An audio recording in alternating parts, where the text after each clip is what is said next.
Okay, we can have some. We are sent. Hi, Ash. Hi, kiddo. What's up? I'm just activating chat. Then we're playing Act 4. Would you like a recap of the past 4 acts? Or 3?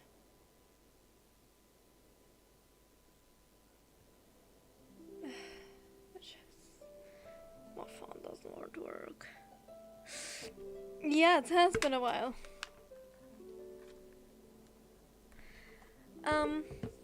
Okay, we started off in Fontaine. And we made met Farina. And Linny and Lynette. And we went to Linny and Lynette's magic show and everything was fine.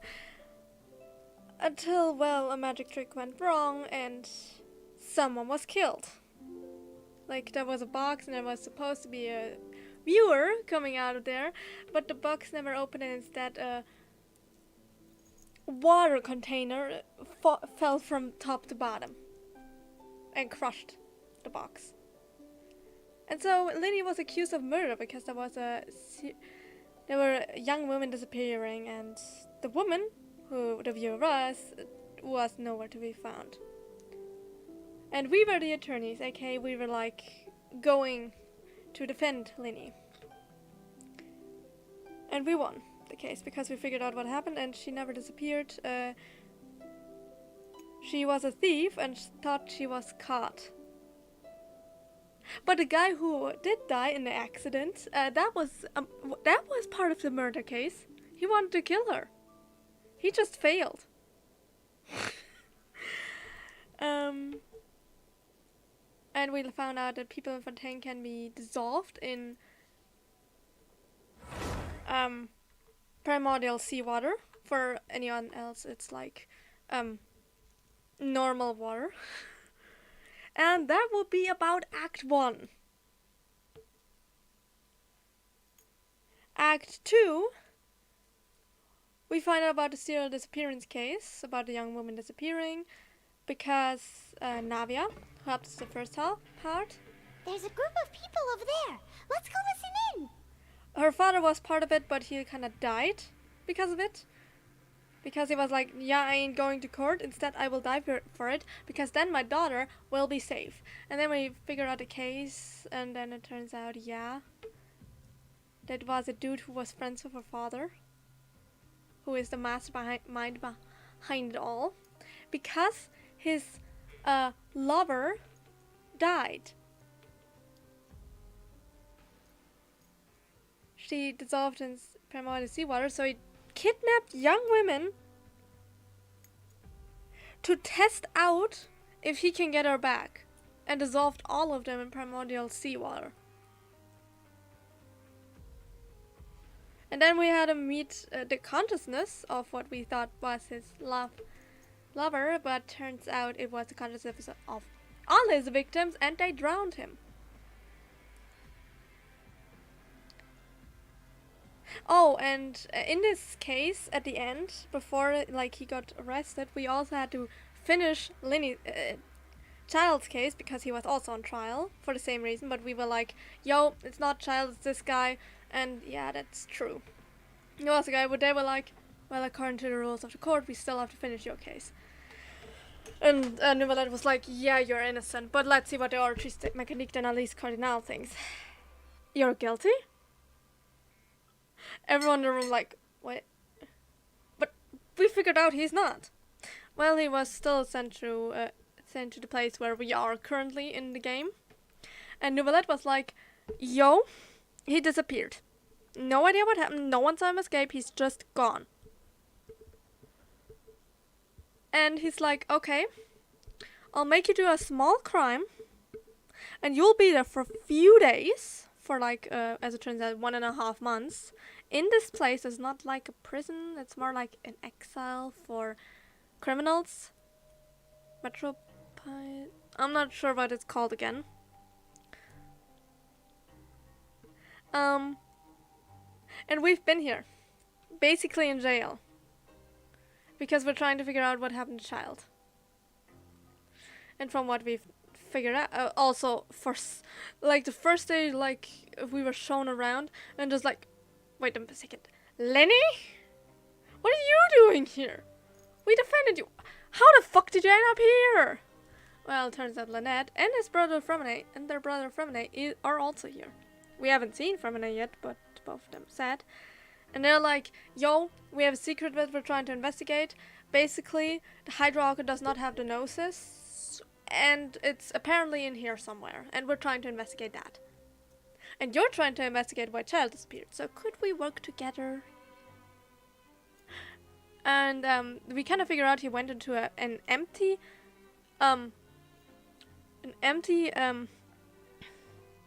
tube. I forgot what they're called. These things, and that was supposed to be a dead end, but he still hasn't come back. And the only way out, I mean, there is a possibility out, but it's so deep under the water, you would still drown. And it was pipe, that's what it's called, it's a pipe. And it was pipe clean day that day, but like now we're trying to figure out more about it all. And this is where Act 4 starts. So that was about a recap of the past few days of Fontaine.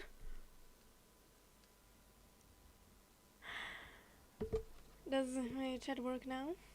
My phone? I see your reaction. Okay. Hey, my phone works. I do have chat on my phone. This makes things easier. So, now we're questioning people out.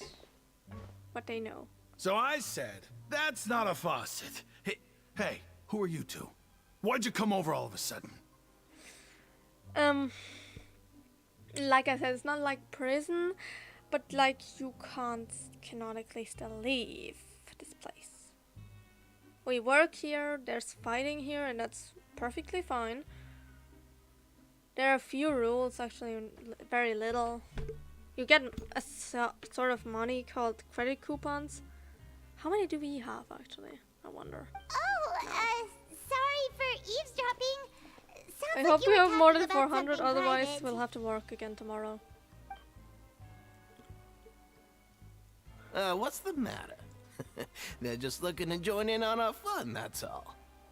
Hey, Like, these are don't fellow pretend like it's okay for them to just interrupt us criminals. like that. Yeah, fine. You're lucky we don't mind extroverts that much. Like, these people are also here. They're not working here, they're like inmates. I forgot what they're called. Criminals. Yeah. Thanks, you guys are really nice. You hear that, Quisto? What nice! Your expressions tell me you're looking to hear some juicy info, am I right? But before that, it just so happens that I know you two. I swear to God, if you're gonna ask for credit coupons, we're like pretty poor right now. Okay? We don't have much. Really? I Are don't we think that so. famous? I mean, technically we could ask Lynette again, You're kidding. but I don't How want to often depend does on her. anyone get a personal tour led by His Grace himself? Practically Precisely. everyone was talking about it. Word has it that you also caused quite the kerfuffle. Yeah, we broke every quote-unquote hidden rule. They are not real rules. They were just like, basically a group of people decided to follow Child, and they were like, yeah, we're gonna honor you, and we're gonna make sure no one comes to these pubs. And they made up these hidden rules. Oh, thanks, it was just a little mistake. A little mistake, huh? I like the way you put it. You see, people with a good attitude can join our group anytime, unlike some of the others here. Your group? I'm Quisto, and this is Lavaroon. People usually call us the Bombshell Bros, but don't worry, we're not playing with bombs or anything. It's just that our information is always so explosive, and we blow minds on the regular. So, you two really like to gossip? Whew, you sure know how to embellish. No, you don't get it. Knowing intelligence will make things better for you here. For example, knowing who's working with whom, who has the latest rumors, who's not getting along. Wouldn't you like to know all that? Sure, fill us in. Whoa, all this info's worth something, you know? You should prove you're worthy of it. I don't mind him. Quisto's always this way. Just play nice and say something to massage his ego. The welfare meals. Talk about the welfare meals. We had the most incredible welfare meal recently. Right. That meal we had yesterday was super delicious. Paimon can still taste it whenever she closes her eyes. You know, there's another quest you missed, Ash. Pretty sure. No, I don't think so. No, there was only the chat at the beginning. Yeah, you didn't have the newest Archon quest in Mondstadt. That was heavy. Oh, what's wrong? What happened? Is that so? To tell you the truth, I've been helping out with making those welfare meals. I've been working as a kitchen assistant for about a month and a half now. Oh, so you're the one who made those delicious steaks. Amazing. You could be a professional chef. So what is the huh?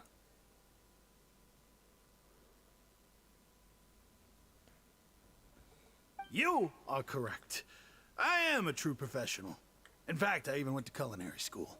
But enough about that. Since you like my cooking, I guess that means we share similar tastes.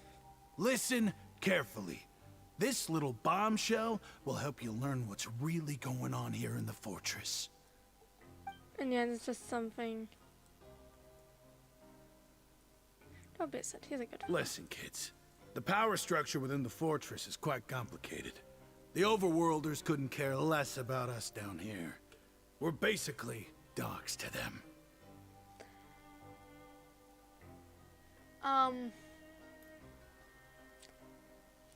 I could probably summarize the newest Archon quest in Mondstadt, because Fontaine. It was first Fontaine, then came Netland, and now this Mondstadt Archon quest, chronological speaking. And in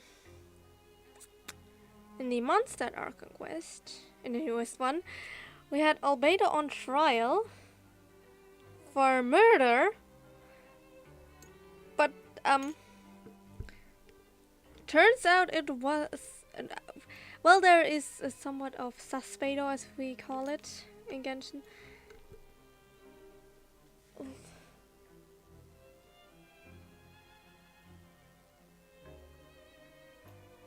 Oh, I'm sorry, Ash. No.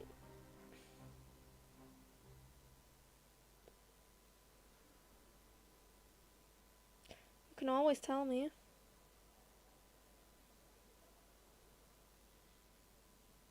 If something's wrong. Seriously.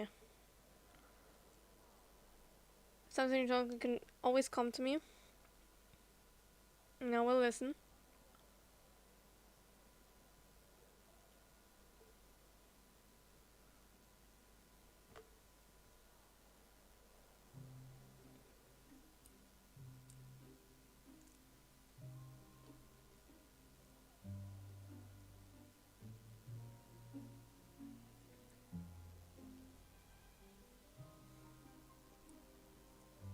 I said, even if you're laying down, you can always come to me.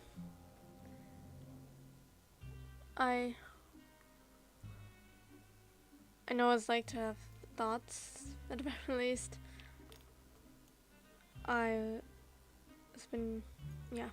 went to therapy because of that, so I understand. So you can talk to me again if there's anything.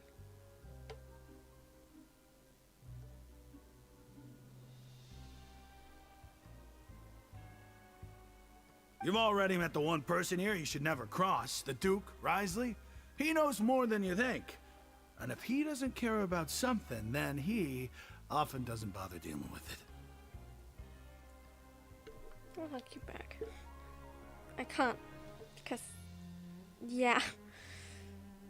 But, they're like, Theoretically speaking, I am hugging you back. Those who have the Duke's attention get all kinds of special perks. Even better treatment in the infirmary. I know who you mean. Interesting. It's that Jurier character, right? I don't think there's anything useful about him at all. Why does he visit the infirmary practically every day? Is it normal for anyone to be going in and out of there so often? If you ask me, he's just faking it to get out of work. But did you know that Jurier was a talented researcher from the Fontaine Research Institute before he came here? There's no denying that. I don't care if he was a researcher that could turn dirt into Mora.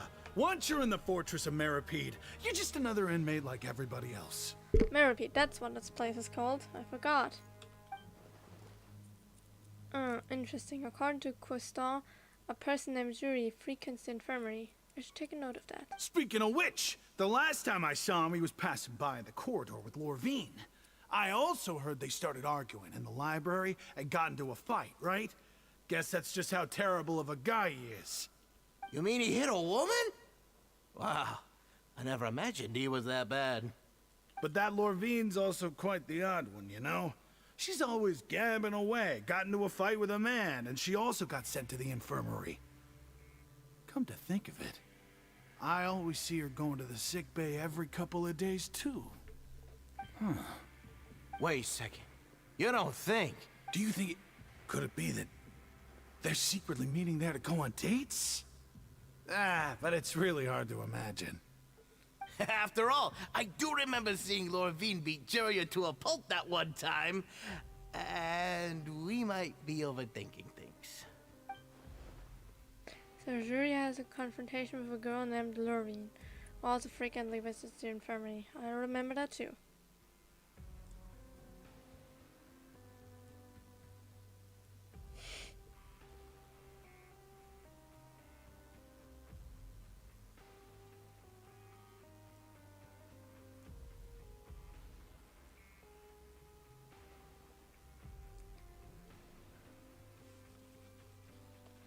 Maybe it gets better with time.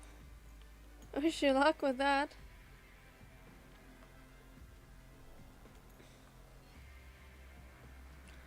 Maybe it just takes time and then they'll get adjusted.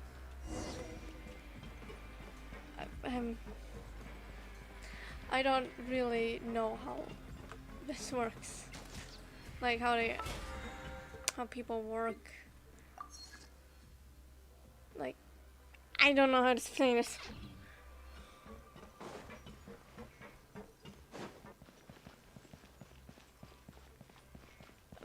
I guess this happened too. Venti may know. Let's play.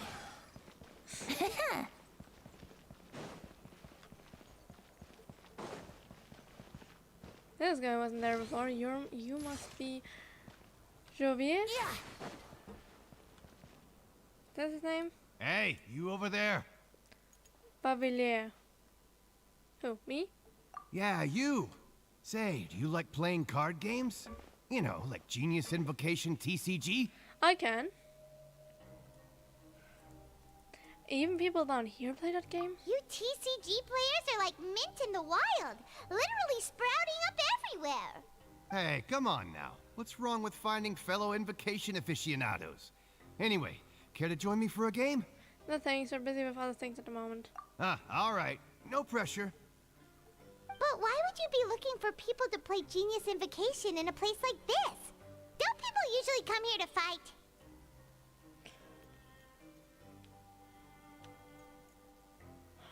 That's great. Throw a chair at them. Whether you're throwing down cards or throwing punches, it's all a competition, isn't it? It's all the same in my eyes. There are lots of card players here in the fortress. When I saw you, I immediately thought, hey, even outsiders from other nations play cards. So I came over to say hi. Would you mind chatting with us for a moment? Sure. You seem like a nice inmate, Bavillier. We had a really rough start at first. I mean, some people were nice and others weren't. Great! Since you've been here longer than us, you need to flex your seniority a little bit, right? Maybe you could start by telling us newcomers some stories about this place. I thought you would have already heard everything by now. All right, then. Did you have anything specific in mind? Or do you want me to just pick a topic? Why don't you pick? We'll let you know if we've heard it already. All right. Have you heard any strange rumors since you've arrived? Yes, we have. Then, did you know that there are some people who are always gossiping over in the corner? You mean Gustav and Leverun? Yes, so you've already met those two. They're quite a pair. They always keep an eye out for the latest happenings and gossip about everything. I've never seen anyone with more time on their hands. I heard that they used to be a chef and a bartender before they were sent down Okay, the here. other one was a You bartender. know how bartenders are, always chatting with customers. And chefs love to pass the time just hanging out when they're not cooking. Good to know. Do you have anything else to tell us? Anything Let we me don't know? think. Sounds like you want to hear something a little more tantalizing. Oh, did you know that the Duke was also a convict in the fortress of Meripede before? Something we didn't know. You're telling me he was a criminal? Huh? Wait, are you serious? That's right. The Duke was an inmate just like you and me. Seems he was exiled here for committing some crime. Who knows how he ended up rising up to become the warden, though. To go from an ordinary inmate to becoming the manager of the whole place? I'm not gonna lie, I kinda respect that. By the way, do you happen to know anything about a forbidden zone? Forbidden Zone? Sounds like something that someone just made up. I've never heard of that. Where did you hear about it? It's just a rumor we've been hearing, but no worries if you've never heard of it. Do you have anything else you can tell us? Anything else? Not that I can think of, but I'll be sure to tell you anything interesting I hear next time. You'll have to play a game of Genius Invocation with me first, though. This is a good one. Most of the people we met were like, you want information? Credit coupons. Okay, we've talked to just about everyone, and it's about time for us to go meet Linny. And then when According to the card he left us, we should go meet him in the production zone. again, the protection zone. Okay. There are multiple levels in this place, and I missed. Thank you. That's what I wanted to grab. There's something here. Food! Okay. Production zone. Wouldn't gliding be faster? No, gliding would not be faster at the moment. No, this is where we came from. Is this down or up? It's up. Great. There's down.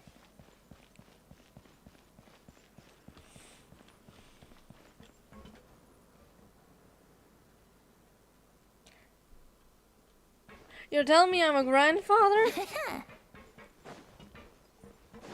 did that happen? Let's go to the production zone.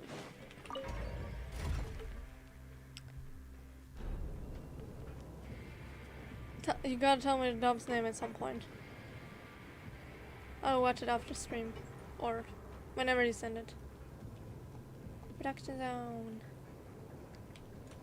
Meeting Linny. Brace yourself.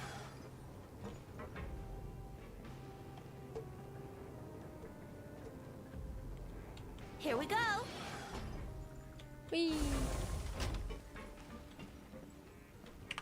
Before I forget, like all the other times. What the fuck are they called again? I mean, they're not living, per se, but... mechs. They're literally just called mech. Okay. Interesting.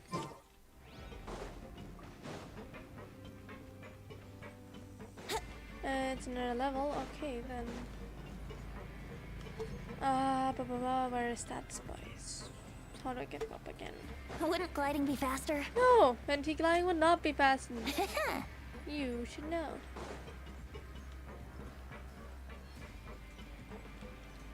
No. I need to go up there.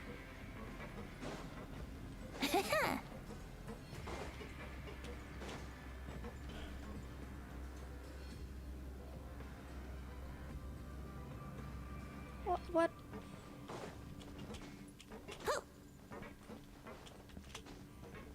my god, Gliding me what the faster.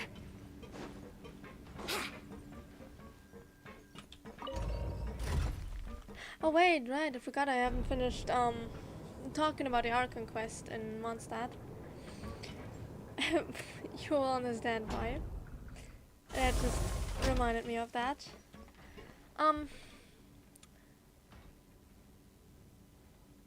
So Alveda was accused of murder, unlawful disposal of human remains by Hertha. Oh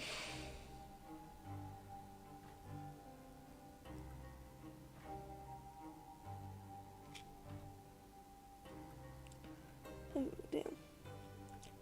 Right now, I wish I was sitting at the top of a Yeah. tree, looking out over a meadow, cider in hand. Like Alveda was accused by Hertha. Turns out, it wasn't Suspeido. Suspeido is another creation by Alveda's creator, Daughter Gold. She made a few attempts. Suspeido was a failed attempt. And well, it's not Suspeido, it's more like Durin, who is a dragon who died in Dragonspine. It's just the reason why the place is called a Dragonspine, this mountain. Because those are the bones of Durin, the dragon. And his remains basically were monsters. Took over monsters, killed people, then shapeshifted into those people to replace them, and also possessed some other people in Mondstadt. But only possess, not overtake them.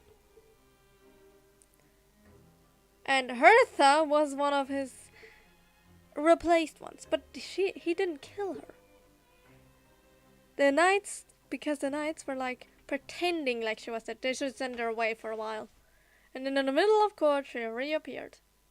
We also met Dahlia, which is the deacon of the church and herald of Barbados. So he's like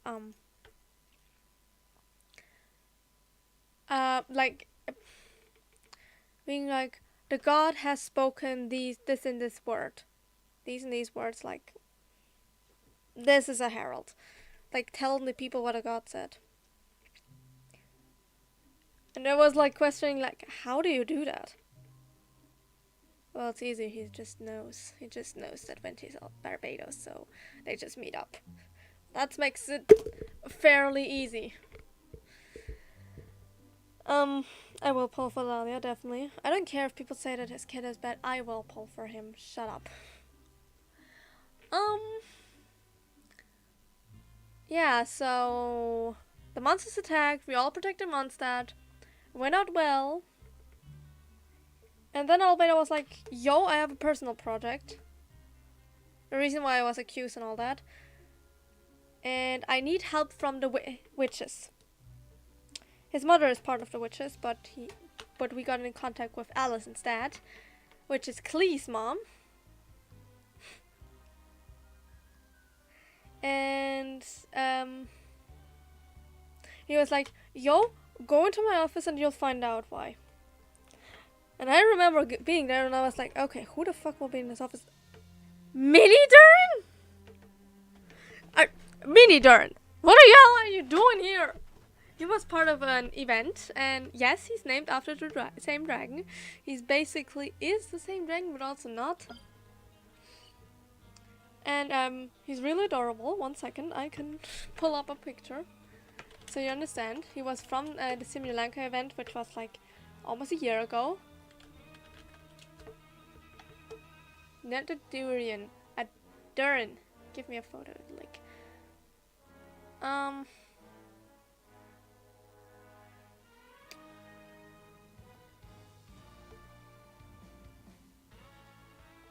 Can I put it in here? Just to... Yes. Take it. Just do this. No.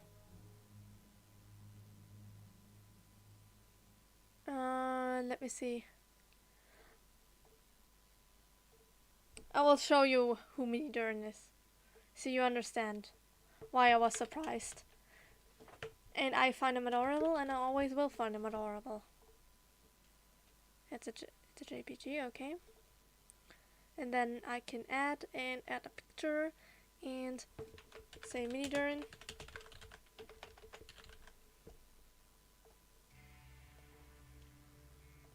One second. No. Pictures. Then here you go. This is mini Durin.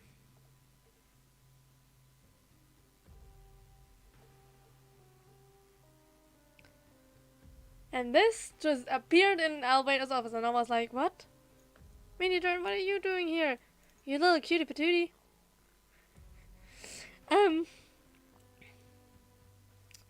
And he just said, yeah, no, Albedo's gonna replace me with the dragon and Durin and Dragonspine, and I will be revived and brought back into this world.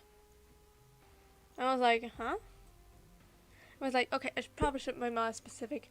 Albedo will use alchemy to turn me into a human.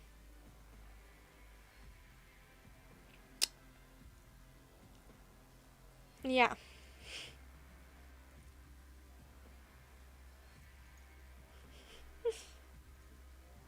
No. That's a toy dragon, you could say. A very cute toy dragon. He's gonna use alchemy to turn me into a human. I was like, what the hell are you saying? What are you saying? What? Anyway, then we went to meet Alice, and she was like, yo, do this trial. You're basically going to play chess, but like your pieces. And it's no longer chess anymore, but the pieces look like chess. And after we finished the trial, she was like, yo, alright, Albedo, I'll give you the things you can create live. And yeah. And we were like, okay, what do we need to do now, Albedo? It was like, yeah, we're gonna go ahead and take the life force from Durin. I'll be right back. You know what? We're leaving Meropede because I will show you what I mean. We're taking the life force from Durin, and he genuinely took it out while we were like having a normal conversation. And I can show you what I mean, because it's now permanently changed because of that. Because the Durin on Dragonspine is now fully dead, no more able to revive himself because his heart kept beating. That's the thing. Like the bones and all that, yeah, he's dead. But his heart kept beating. Well, not anymore. This was his heart. And it's completely dark.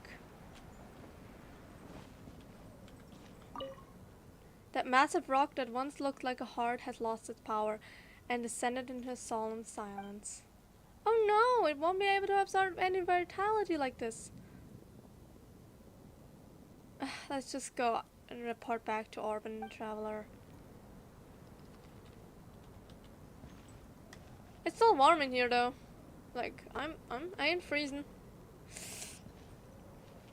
And then we had one of the best cutscenes I have ever seen in Genshin.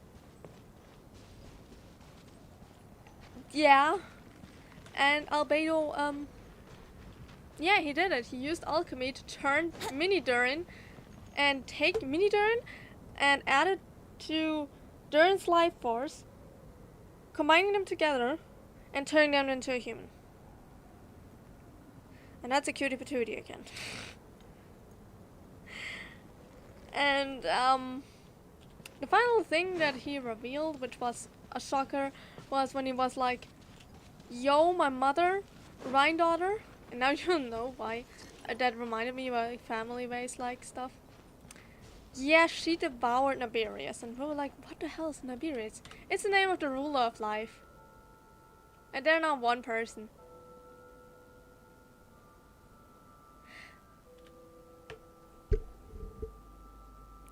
The ruler of life is one of the most powerful gods in Genshin.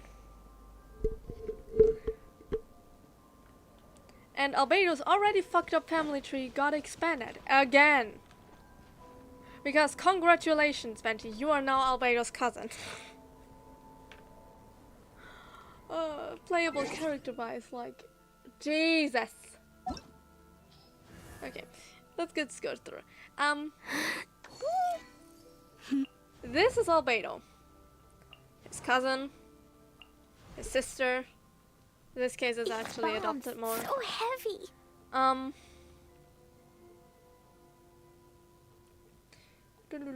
We have to go up a bit. His niece, his other niece, and yeah, we're going to have another one, and that will be Durin because he will probably be playable, and that's also his brother.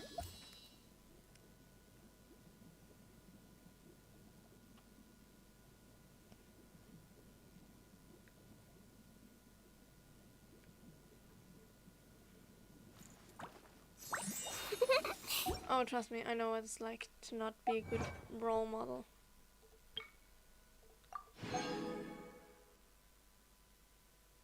I don't know what you think of me. I am not a good role model at all. Come on, traveler. Let's go. The world is So, the best thing is just be there, even if you're not a good role model. Shit.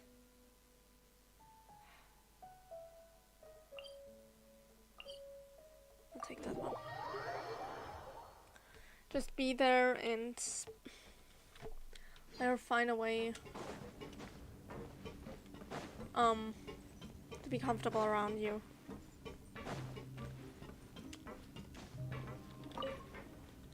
We gotta play Mermaid. Ah, let's go up. So that's why it reminded me, like,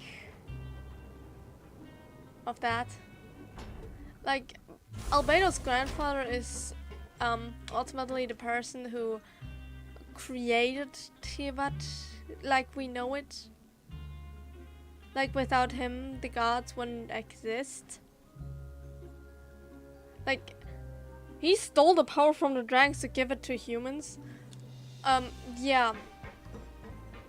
Not even gods would have powers without him. Anyways, we're here to meet the Linny. Yo, that's not Linny. You're standing in a dangerous place, my guy. Like, this platform is dangerous. Huh? Yo! That look in your eyes. You found something? A little something, yeah. Hey, this is no time to be modest. Just tell him we found a boatload of information. Oh, as expected of the legendary duo, you have my full and undivided attention.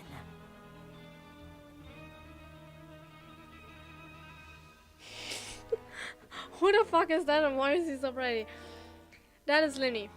I actually thought about pulling on this banner, but I was like, no. I did pull on this banner for a little bit, but only until I got a raw run as a 4-star. Yeah. I have both his sublinks. Which isn't quite hard because Lynette, you just get her. And Fremina, it's another 4-star. He's the only 5-star of the 3. You summarize your findings to Linny. Huh. I'd have never guessed that myself. The rumors swirling about this place are unreliable after all, and Master Child probably went missing because he found a way out. Master Child is like, ugh. Because trust me, I think you're smarter than him. Child might be raw power in his raw strength, powerful, but he's still stupid. He's from the game. He's a very popular character, and I like his design. And I also like his color palette more than Lynette's. I'm sorry, Lynette. He is a harbinger after all. I suppose he's much more resourceful than I initially gave him credit for. Yeah. He's higher ranking than you. Fun fact, yeah, Linny is also part of Fatui. He's not a Harbinger, but he's still part of Fatui, like all the children of the hearth. Unfortunately, this isn't enough for our final report to Father. We need to find out Master Child's exact whereabouts. Father is, by the way, Arlecchino, another Father Harbinger. told me that even though Master Child said he was just coming to Fontaine for a vacation, he actually had some personal reasons. His agenda might be linked to his disappearance.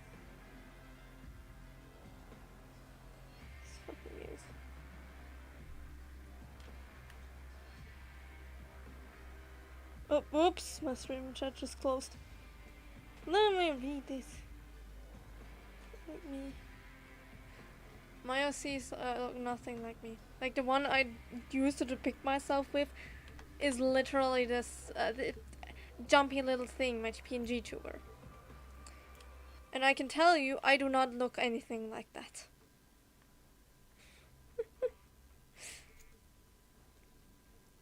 Not even close. I don't even have like blue hair or green eyes. The only... I gotta go.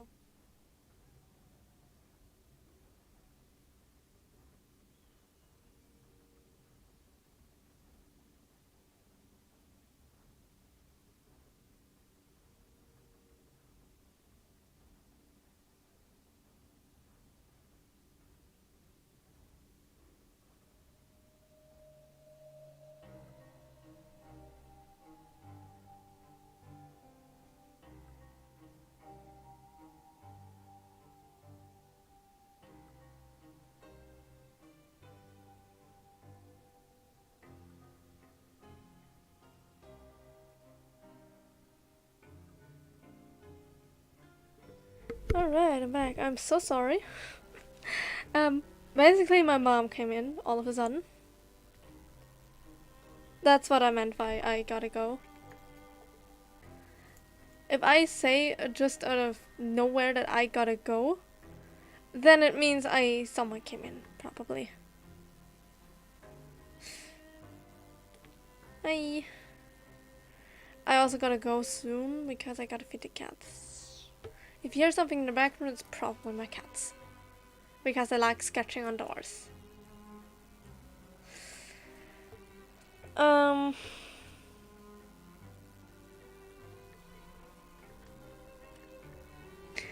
The most important thing right now is to catch up to him. His escape route is already flooded, so we'll have to task someone with professional diving skills to chase after him. And it's no surprise when we're gonna... Oh. 1 second? Before we send Fremine in there, because Fremine is an official diver. Like he's diving pretty frequently. And is really good at water. We should probably check that there's no primordial seawater in there. I mean, it's normally like you can see it. Or at best is we should probably still check just to be safe. Otherwise, well, if there's pure undilated primordial seawater, then that was it with Fremine.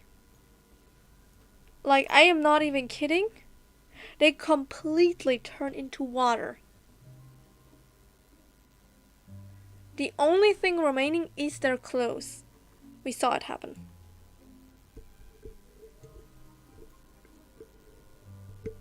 It's always, you just gotta, like explore yourself and figure things out for yourself, so it's fine.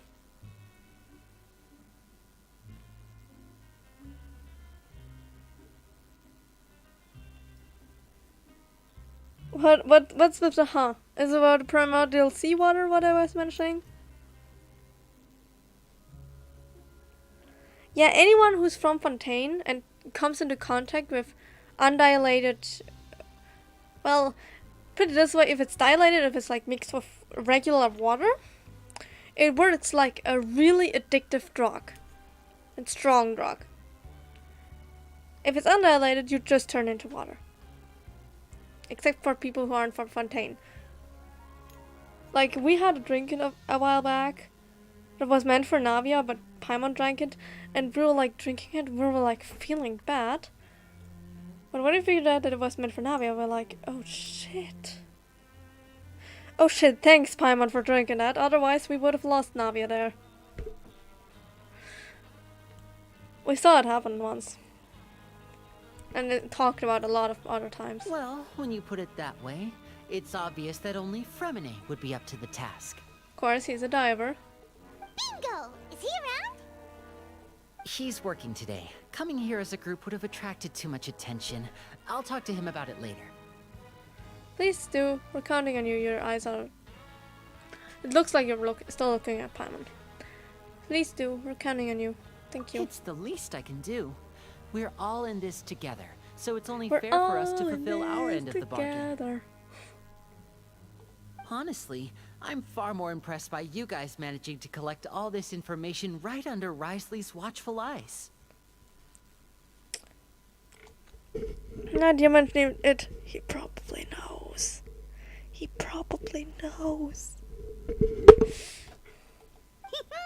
Collecting information has always been our strong point. He probably knows. Now, let me think. To find out more information, Fremine will have to retrace Master Child's original route. And if he's to do that, he'll have to set out on the next pipe cleaning day at the earliest. That's 6 days from now. And after that, he'll probably take another 2 or 3 days to return. 2 or 3 days. You can even estimate how long it'll take for him to get back? Holy shit. We've been working together for a long time. We know each other's capabilities like the backs of our hands. Traveler, what say you to meeting here 9 days from now? We'll be able to pick up Fremine while we're at it, too. Sure. Oh, and there's just one last thing we'd like your help with. Okay, what is it Though this we time? can just sit back and wait for Fremine's report on Master Child's whereabouts, we still need to make more progress on the investigation of the Forbidden Zone. Fremine's no master of disguise. Lynette's still working on getting intel from the other areas, and I'll need to spend some time helping Fremine prepare for his diving mission. So, you are the only ones we can count on. Okay. What do you want us to do? Will it be hard? Yeah, we don't know even know I what won't it is. call it easy per se, but I think you'll be able to pull it off. Listen carefully. You'll need to find an excuse to get into the infirmary and investigate the room and environs. You've mentioned several sketchy-looking people always meeting at the infirmary earlier, so it probably has something to do with the secret we're hoping to uncover. You've already met the head nurse, so she'll be less suspicious of you. Yes. Sijin. Investigate the internal structure of the infirmary and any active dealings within, and pass those on to me alongside anything else you're able to discover. Of course. But also, there's no need to take risks. Don't forget, safety always comes first. Sounds good. I'll give it my best shot. Did you only say that because I'm an amateur? No, when it comes to intelligence gathering, I'd never consider you to be an amateur. Didn't you say it yourself? It's always been your strong suit. I'll believe anything as long as it comes from you. So, please prove your prowess to me once again. It's always like that, like you wanna forget something. Not you wanna, but you always forget something in the worst moment. By the way, if you didn't notice, he has a lot of cat imagery in his design. That is because he's part cat. Just a random fun fact. All right, then we'll head out as soon as we finish our prep. Let's go our separate ways for now then. Don't forget, we meet here again in 9 days. Stay safe.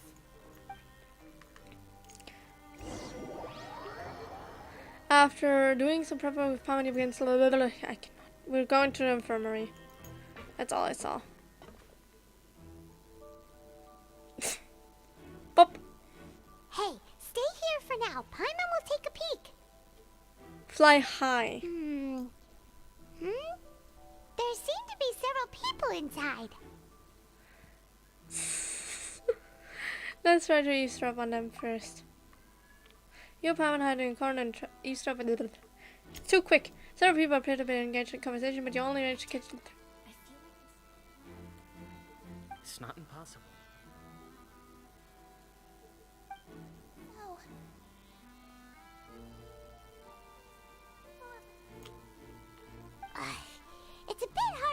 understand them from here. So, why don't we just try to talk to them in person? Let's go as soon as you're ready. The reason why I'm, by the way, saying he's part cat is because his sister is a cat. Twin sister. You're not in the...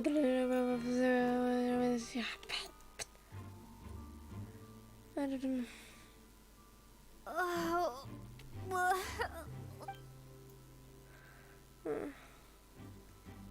I don't know what that said. Someone, please help! She's sick!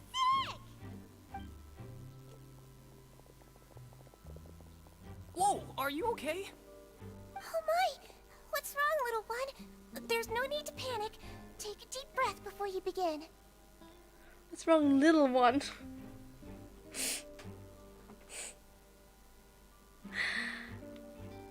Okay, what? I probably should clarify. When I said cat, I mean like cat, like she has cat ears and a cat tail.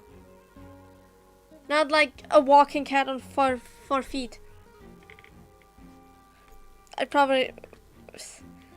That's what I meant. That's what I meant.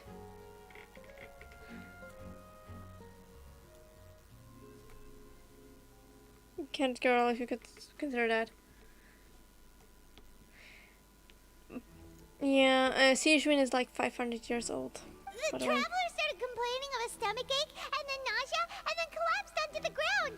Paimon doesn't know what to do. Freezing limbs, twitching fingers, and pale complexion. Could it be poison? Let me take a look. Please, lie down over here. My stomach really hurts. Don't worry, I'll get you to the bed safely. Here, hold on to my shoulder and walk slowly. Cute! Cute! Is that not normal? What do you mean?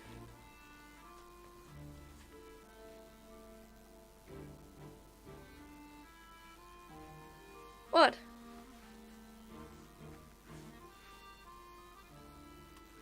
What did it do?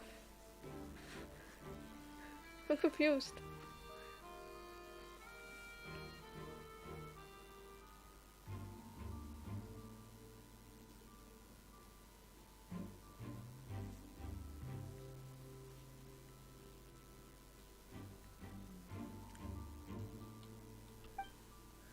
We're walking slowly.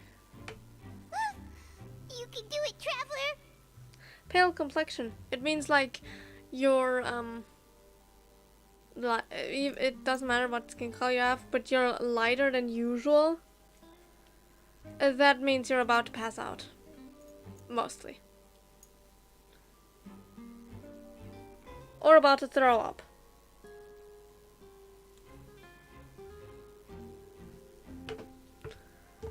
Thank you, I'm sorry. Don't apologize. You're sick after all. Now, please relax. I'm just going to do a preliminary checkup on you. Seishun has taken out a few instruments and begun to do her checkup. I hope I'm not so healthy that she gets suspicious. I see now. It might be because your skin color is just lighter, but that's not pale. Is not what it meant in this scenario. It's not the regular skin color, but like it pales even more. My checkup has confirmed that she's not in any mortal danger. That's our worst fear out of the way. Eh? Oh, that's good. But I'll continue my diagnosis of the patient now. Please, relax and take a deep breath. Seishun using her hands to palpate different areas of her abdomen. It seems like she's using elemental energy too. Her expression is growing more and more relaxed. Don't sense serious damage to your organs either. Does it hurt when I press here? It's not too bad. And here? That hurts a little. Huh? But based on my initial checkup, there shouldn't be a problem here. How strange. Oh no, my acting was a bit over the top. What about here? Does No. this hurt? No, not really. Can barely feel it. Oh. I understand. So that's what it is. I think you just ate something that disagreed with you. That's all. Nothing too serious. Outside of a pretty bad stomachache when it decides to act up. So that's what it is. Thank goodness it's not anything more serious. And there have been other inmates complaining about the food recently. I'll inform our head chef, Mr. Wolsey, of this problem as soon as possible. Thank you. Congratulations! The health risk is incredibly low, so you should recover within a couple days. Why don't you take a rest here while I go get some medicine for you? Oh, good Miss enough. She Levine, fell for our acting. I'll have to trouble you to help me look after this new patient while I'm gone. Very well. So that's Levine. And she hopped away just like that.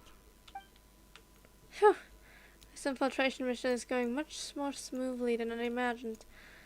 Next, there are only 2 people left in the room. Sea Stranger is called that woman Lorraine, so she has to be one of those frequent visitors from the infirmary I just heard of before. Would that mean the man next to her is Jury then? Hello. So how are you feeling now? Still not great. I can't keep staring at her, drawing attention. That guy also seems to have noticed. He's looking in my direction too. Her stomach ache's really bad. She was stumbling about the whole way here, so Paimon's really worried. If Miss Sijuin says it's not a serious problem, then there's no need to worry. She's the best medic we've got down here. She's the only medic you got down here. It also looks like she's the only medic you've got down here. Yes. Well, that's true. What do you mean, that's true? That's really misrepresenting the situation. Of course I can't speak for the whole fortress, but it's not like everyone imprisoned here is useless, you know? Though they may have committed crimes and gotten locked up here as a result, they still know a thing or two about medicine, and they help Miss Sishuin take care of the sick and injured. Yeah, you're right. But did you have to lecture me about it in front of another patient? Aren't you a patient too? Where did all your energy come from? That's correct. Sorry, I got a bit ahead of myself. Are you two also sick? We've been sick a while. I come back every once in a while for checkups, and to pick up the medicines Miss Sijuin prescribes for us. That's just the nature of chronic illnesses. As for her... You could say she fancies herself as Miss Sijuin's capable helper because she learned a bit of medical knowledge ages ago. Please watch your mouth, Mr. Jurier. Don't forget that you are the primary reason I have frequent heart palpitations. Hey, don't start arguing now. Please, keep it civil at least. Just to seem to have a pretty terrible relationship and only ran into each other because they came here to pick up their meds at the same time.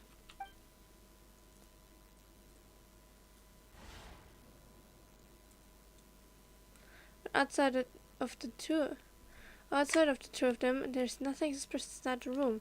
All the files on the table appear to be patient records, and while there's a box, I can't check it out right now. There also aren't that many furnitures on the wall. There seems to be a movable hatch on the ground over there. Hey! There's no need to fight! Everyone will be released someday, so there's no need to argue over silly things like this! But... Release. It's way too early for us to even think about that. And who the heck knows if we'd even be able to continue our previous lives? I could not read that. But I heard the first 2 sentences, so congrats. I don't know how you felt about that because I didn't read the entire thing, but congrats. The presence of a movable hatch isn't strange by itself, but perhaps it's my adventure intuition speaking. Isn't it a bit strange there's a movable hatch all here of all places? Is it hiding something? please allow me to end this boring and useless conversation. Oh, and Mr. Jurier, I don't want to see your face here again anytime soon. And same to you, Miss Lorvine. Anyway, that was more than enough rest for me, Like so I'm going to get out of this excessively noisy place. See you later, everyone. He just slowly walked off like that? That's just what he's like. I'm sorry you had to see all of that. I'm Lorvine, and that's... Well, his name is Jurier, but I hope you'll never have cause to remember his name. You really can't stand him, huh? I mean, can you blame me? Who would like someone who's as arrogant and obsessed with weird research topics as he is? But there's no need to keep dwelling on him. I like you. I'll accompany you two for a while. Miss Seashween should be back soon, and I'm sure you'll feel better as soon as you've had some of her medicine. Thank you for looking after me. No, it's nothing. I'm going to the zoo tomorrow, by the way. I'm back! Did you rest like you promised? Thank you for getting our medicine, Miss Seashween. Did you all cooperate with your bed rest? I trust that nobody got up to walk around. Good. Here, this should be 2 days' worth of medicine for you. Take 1 pill now, and then continue your bed rest. Alright. You take the stomachache pill that Sejuin gave you. Miss Levine, I left in a bit of a hurry just now. Do you still remember if we discussed the color of the pill that you should be taking today? I remember. You said it should be yellow. Did talk about it before walking. Why don't I remember? Yellow, huh? I understand. These are yours. Please, make sure to go to bed early after taking them tonight. You'll benefit from a good night's sleep. There's something y'all hiding. Alright, then I'll also be on my way now. I hope you feel better soon too. Thanks. See ya!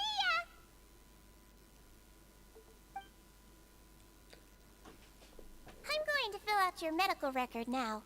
You're widely known as the Traveler, right? I just want to double-check a few details, if that's all right with you. Alright. Those two made quite the commotion just now, so why don't we let the Traveler rest? Paimon can answer the questions instead.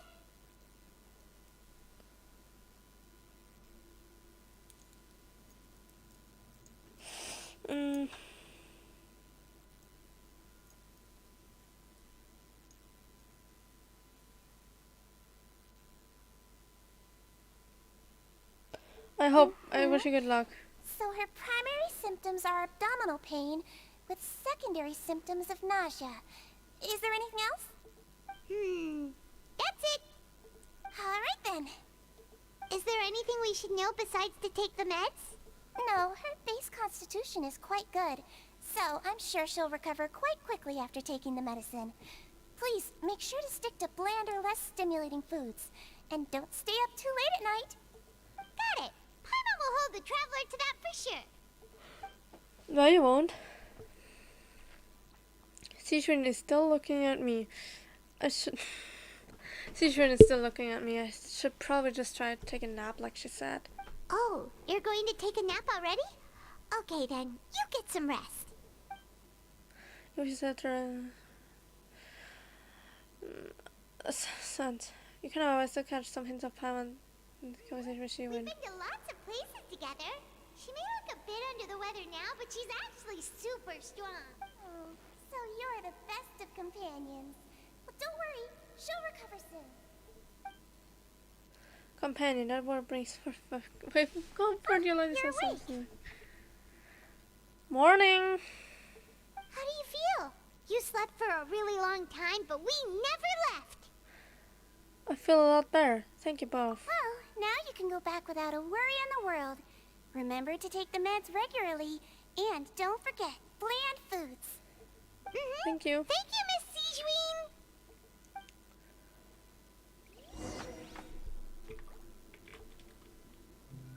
Brace yourself.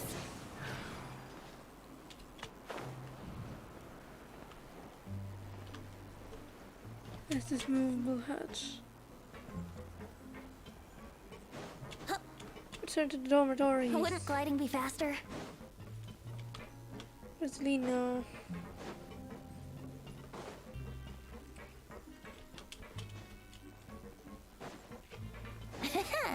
Yippee! We're going. to sleep. Yep. Boing, boing. You really are something. To be able to fall asleep like that and even sleep talk the entire time, you scared Paimon half to death! Did I say something I shouldn't have? No, but you kept mumbling things along the lines of, Pyron, don't take my grilled fish, and put down the addictive temptation now! Jesus! You've imprinted on my mind just how much you eat. Paimon talked with Sigewinne the entire time you were asleep. She seems like she's just a sincere nurse, and Paimon didn't notice anything unusual in the room. Are you sure we're not going off track with the infirmary? Are we really off track though? There's still a few weird things about the place. The movable hut on the ground, as well as the questions Sigewinne asked Lurvin. Also, were they really talking about the meds when we walked in? Almost Lurvin and Jury's argument genuine, or were they just putting on a show? Paimon, hear me out. Whoa, you really are super thorough. All those tiny little suspicious things that Paimon didn't even pick up on. We've got to give the info to Linny. Oh, nice to there's no.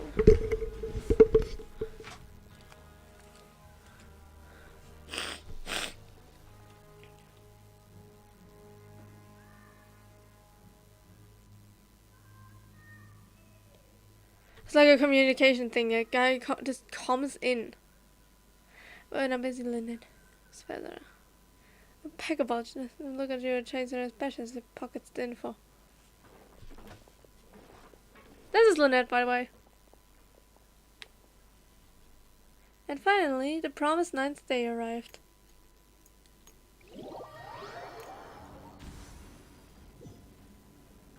Today's the day. Let's go meet up with Linny.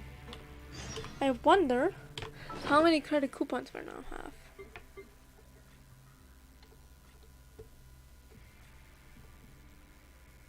Where are our credit coupons?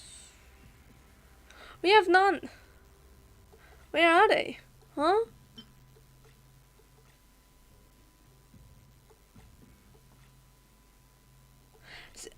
We just have none at all. Seriously? Oh no, there they are. Huh. 1,100 credit coupons. Yo. Still not with the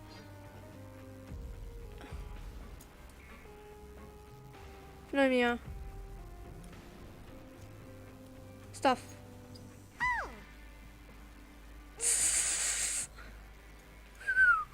Come on, we got info.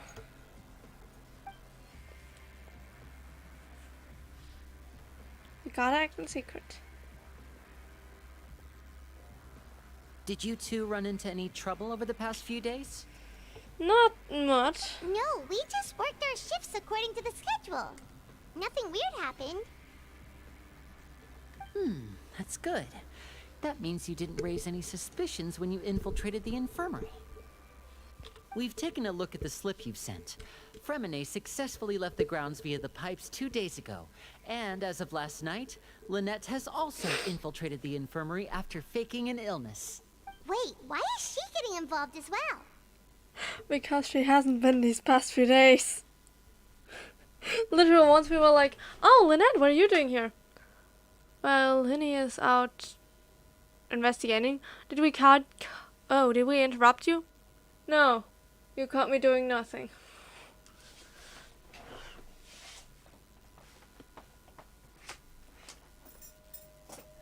Linny is literally doing the work for both of them. Because he's overworking her himself and she's underworking. You already went above and beyond when you scoped out the infirmary. To put it more bluntly, even if we were to view that as something you did in exchange for Fremine's help, you've already done more than enough. Infiltrating a guarded stronghold is a different kind of job from a one-off investigation. We want to avoid using the same faces over and over and reduce the amount of suspicion that will fall on any given person. Lynette also felt like you have already taken the first step for us, so she should be the one to finish the job. So that's what Lynette thinks. Oh, Paimon hopes everything's going well for her. I'm not opposed to helping you. Perhaps that's true. You're both very good people, and we've come to appreciate that more than anyone else. Unfortunately, there's still one thing that could get between us, lest you've forgotten. The matter of our respective loyalties. Yeah. In other words, if Arlecchino was like, yeah, no, you shall die, for some reason, yeah. Chio would be like, well, it was nice knowing ya, we will kill you now. You've Nothing mentioned against you. before that you've had some run-ins with the Fatui. I can understand that feeling. So I assume you're just helping us out of the kindness of your hearts? Well, everyone could use some more friends. We'll be counting on you to help us in the future, too. Aww. Since I see you as friends, then it's even more important for us to protect you from any peril. Fremine and Lynette feel the same way. We talked to Fremine, by the way, once. Once. And we only see him once. Where is Fremine? I gotta go. My mom's at the door. I forgot to feed the cats.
am back.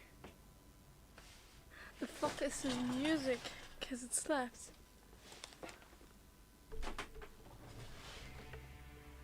It's the music of Metropole. Like, every region has its music, and that was the music of Metropole, specifically. I get it now. Glad to hear it. Then, let's go check on Lynette before Fremine returns. If everything went well, then she should be wrapping up her investigation right about now. Is now really a good time to go over? According to my observations, Sigewinne always spends around half an hour away from the infirmary right before lunch. Lynette knows this as well, so this should be a good time to meet up with her. Oh my goodness. Touching. So, I was feeding the cats, and at that moment, also a food delivery came. So, both of them came at the same time. Also, And I'm it her didn't brother, remember? It's only natural for an older brother to care about his younger sister's well-being. But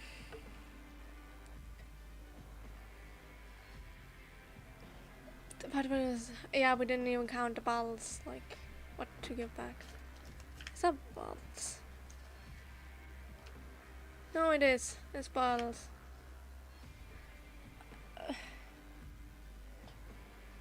Also, why the fuck does you keep calling yourself the older one? You're twins. Okay, then let's head over right away. Mike! Fully on the ground.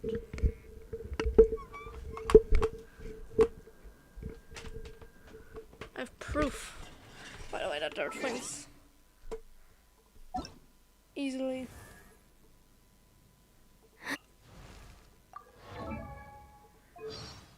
Um, 2nd of February, right? They're the closest ones to my birthday. And where the hell is Lynette? There she is. 2nd of February.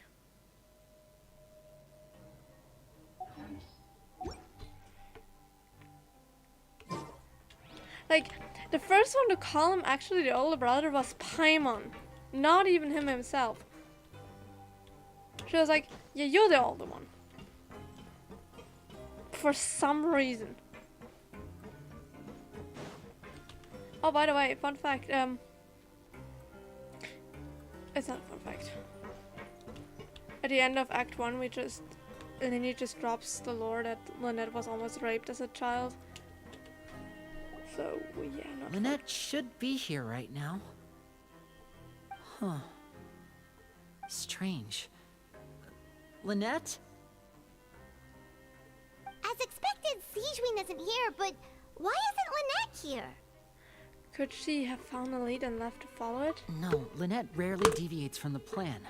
We agreed that if she were to make changes on the fly, she'd find a way to let me know. Unless... Let's see if there are any clues around here. We can look while we wait for her. Who knows? Maybe she'll be back soon. Okay. Okay. Lynette.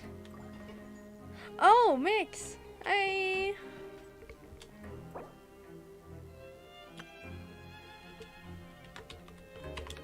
Oh. I'm alive currently.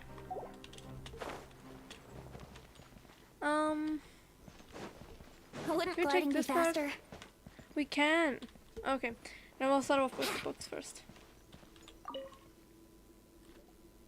There are some books here and a few files. They all look like medical records. Advanced nursing, how to raise the spirit of your patients, a Aww. quick guide to the psychology of emotions, and the meaning of laughter. That's sweet. These sure are some interesting books. Who knew Sigewinne would be interested in these kinds of things? She even has books on understanding people's motivations and feelings. Is it because she's a Melusine? Or does she have a need to understand her patient's emotional state? Seems quite normal to me. These are skills that would come in handy for a nurse from time to time.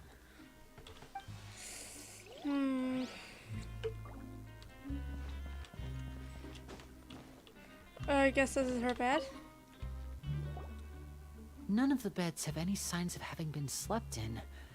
Except that one over there.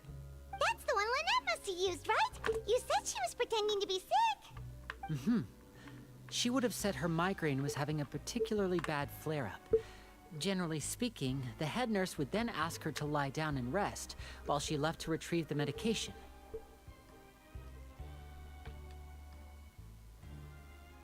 She has migraines, interesting. But this bed is still made. Which means either the head nurse didn't return the entire time from when Lynette laid down up until she left the bed, or the nurse intentionally left it this way. Oh no, that's not a good sign.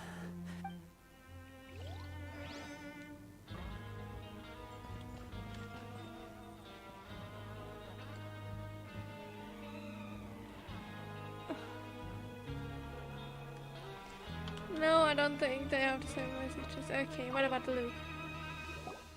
Like, This is it! We saw it before! Wait, this thing? It doesn't look like it's been disguised that well. anytime sound just. The space behind it is empty. From its size, I don't think it's an entrance that is meant to be taken apart. There's probably a mechanism around here somewhere.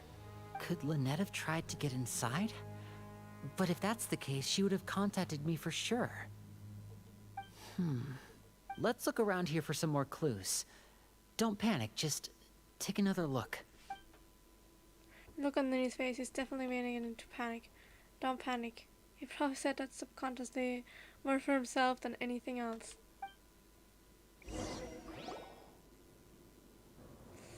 Shit. Hey, you guys, there's a slip of paper over here! The last time Lynette disappeared without, like, giving notice for a prolonged amount of time was the day she almost got raped. Well, to put the story this way, that was many years ago. They were orphans. Their parents died and they were living on the street. And they decided to pick up magical tricks. Specifically, Lynette did them, but Lynette was helping. And at some point, they gained popularity quick. And the aristocrat, like someone, I don't know how to describe an aristocrat, but basically they were like going into royalty. In a way. Not like big royalty, but big enough. And at first I thought it was great until they realized that guy only wanted them for their magic tricks and was only showing them off and all that. And after one specific performance, and Lenny realized I went to the couch and Lynette wasn't there. And when they got back, Lynette still didn't show up, and he went to the aristocrat and he told him that a specific gentleman had caught the interest of Lynette, and so the aristocrat decided to gift him Lynette. And just said, you could do you don't need her for your magic tricks, right?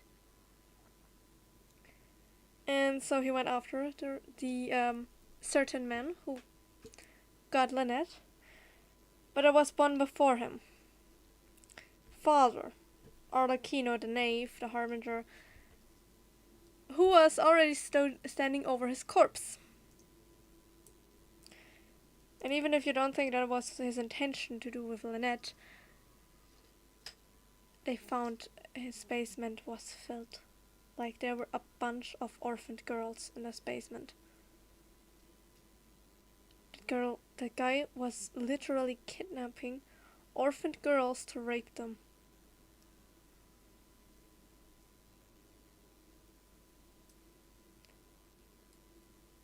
Yep. They didn't say it out loud, but it was obvious that they were hunting at that direction. I mean, why the fuck else would you have literal orphaned children, orphaned little girls in your basement?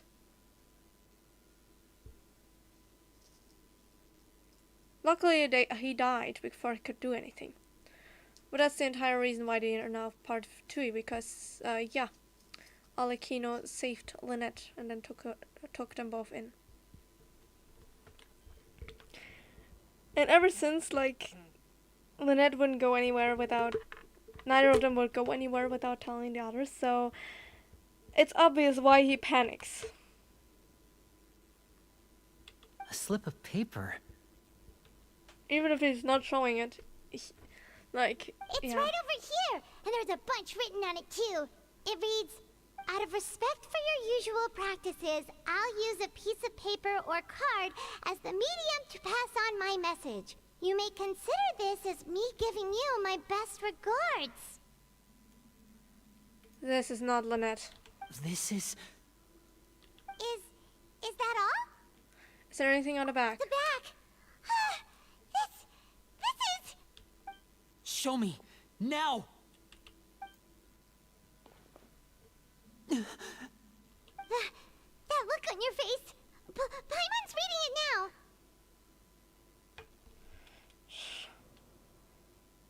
I have a potential chopping up his dick. Would you care to guess where Miss Lynette of the Fatui could be right now? Like I said, this is not Lynette who wrote this. And I doubt it's Sigewin either. But, they know she's Fatui. Fuck. Could she have... Is she already... Someone kidnapped her. Wriothesley. Again. Did he deliberately leave the infirmary unguarded to use it as bait? Oh god. Wait, you mean he was aware of our goals from the very beginning? But why? We didn't run into any trouble last time, and he also never reached out to us since. Why would he choose to act during our second infiltration attempt instead of the first? Yes, that is a crucial question. Wriothesley, he doesn't do anything without a clear goal or reason. So this means he had no concerns about your activities from the very beginning.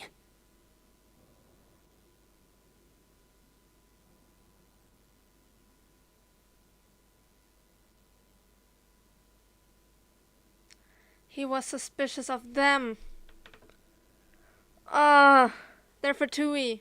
He's like, you're Fatui? I am not trusting you. You're not from the same camp as us. You were sent down here by Nervulet, so you have no conflict of interest with Wriothesley.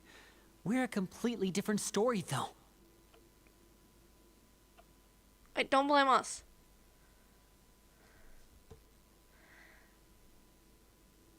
Why didn't he go after US?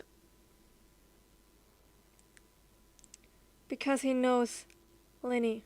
He knows he will go after Lynette, no matter what. If he caught Lynette, he caught both of them. Shit. Shit. Fromine. Oh god, I still remember that one image. Of him laying unconscious on the floor. Shit.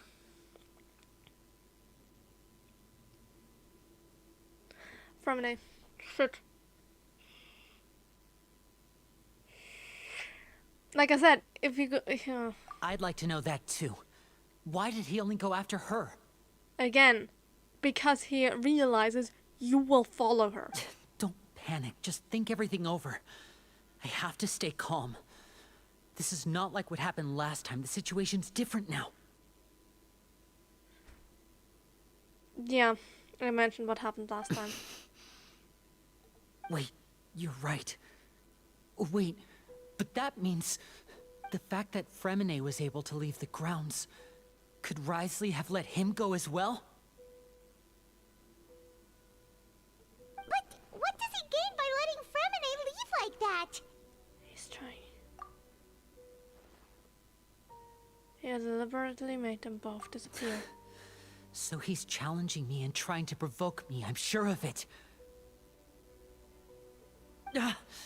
We never should have sent out Fremine. We had to go through all that trouble to find an opening to sneak him around the guards and into the pipe, and we even thought luck was on our side. It wasn't luck, for fuck's sake. We're fucked. We're fucked. We're fucked. We're fucked. We're fucked. We're fucked. We're fucked.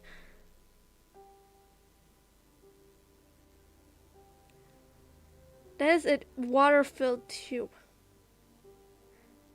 We have to try and get him out of there. We're not divers like he is.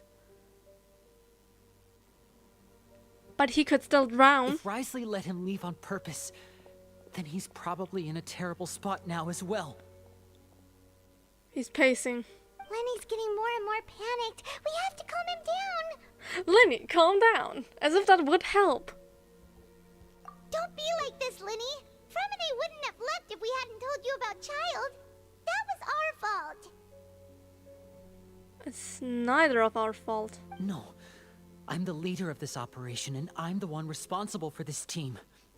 I was the one who failed to protect them. I'll go talk to Risley. Hey, don't be reckless! Traveler, please, talk some sense into him! I simply cannot allow Lynette to be abducted again. Yes, like I said, I have to go. I'll find a way to get them back.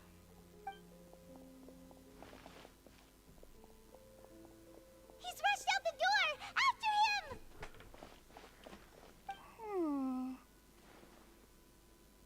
Sigewin. Shit. Right. Why are you smiling? I feel like we still have some room to make changes on these details. Oh no, what the fuck are you doing? It's not impossible, but it'll require extensive testing. Is that so? Very well. Then please be mindful of the time. Huh? Is someone? Pack everything up. Whoever's outside is eavesdropping. They'll probably come in once we stop talking. Someone! Please help! She's sick! Whoa, are you okay? These two. As expected, they've already found this place. Oh, they are quite sharp. What a delightful turn of events. I like smart people, but I also like playing dumb. I like the feeling of being trusted.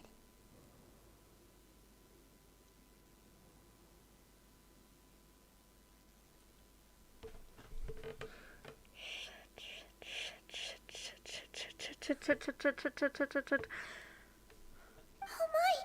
What's wrong, little one? There's no need to panic. Take a deep breath before you begin. Being able to read human expressions is quite the useful skill. Lenny! Wait! Ah! It's no use. We have to catch up to him. God, he's quick. He's already out of sight. How is he so fast? Let's go head him off at Risley's office.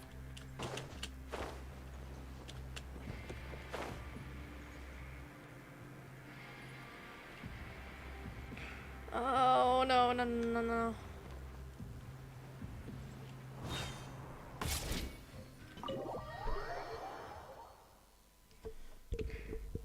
We're fucked. We're fucked. Or more like Lynette and Fremine are fucked. Come out and face me, Risley! There he is.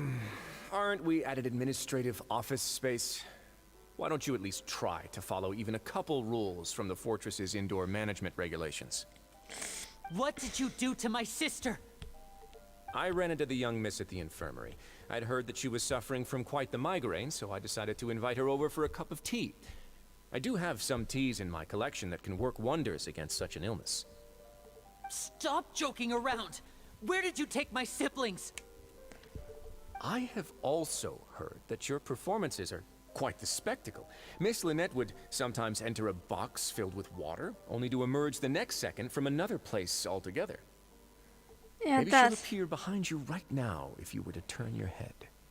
Is he trying to trick me into turning my head? No, He's probably not looking to attack me right now.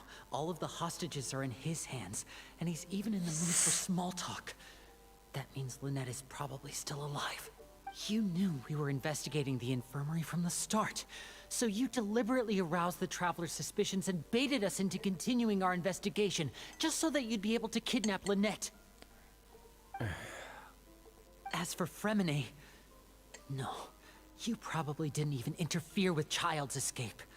You let him go, so you could purge the Fatui members that we had planted into your ranks. There was no need to do so. The Fortress of Meripede is a pretty pleasant place. Most people enjoy their lives here. The only ones who act differently are those with personal agendas. It was quite easy to identify your colleagues. You removed our original members and spread the news of Child's escape so Father would assign our team to come down and investigate. Fremine has also fallen into your hands, right? If you're oh so omnipotent and so in control, why would you need hostages? One correction. Lynette is in my hands right now, but Fremine is not. He's not. What do you really want? He's not lying. He's not lying. Fremine is really not in his hands. Fuck. He has no reason to lie at this point. Lenny! Oh, wonderful. Everyone is here, so I'll only need to say this once. Thank you so much for cooperating with me. Where are Lynette and Fremine? I'm eager and to the point, I see. Alas, only Miss Lynette is currently having a cup of the fortress's finest tea. I think she might actually be drinking a tea. But not like normally. I think he locked her up Although, somewhere. as per your original plan, Mr. Fremine should also have returned to the fortress by now. But he has neither shown up within my gates, nor has he been taken into any kind of custody. So, where do you think he may be right now? Wait, you can't mean... You locked him outside in the sea?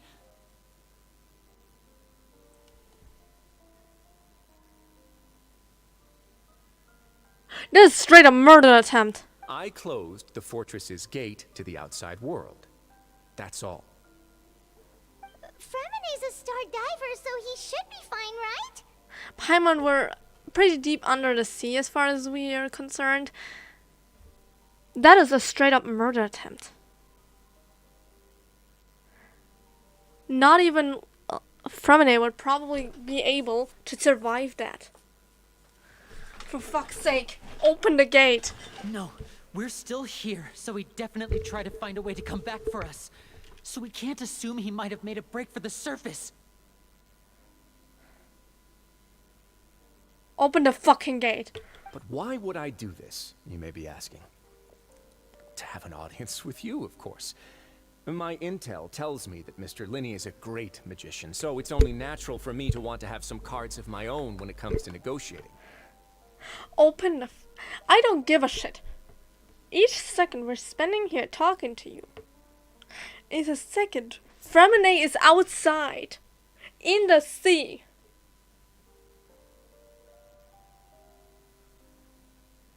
Open the fucking gate. Besides, I do recall you mentioning to Miss Lynette that you've always wanted to have a face-to-face meeting with the Lord of the Fortress of Meripede, regardless of whether it was in a personal or a professional capacity. Well, you got your wish. So, you've been keeping tabs on us before we even set foot in the fortress.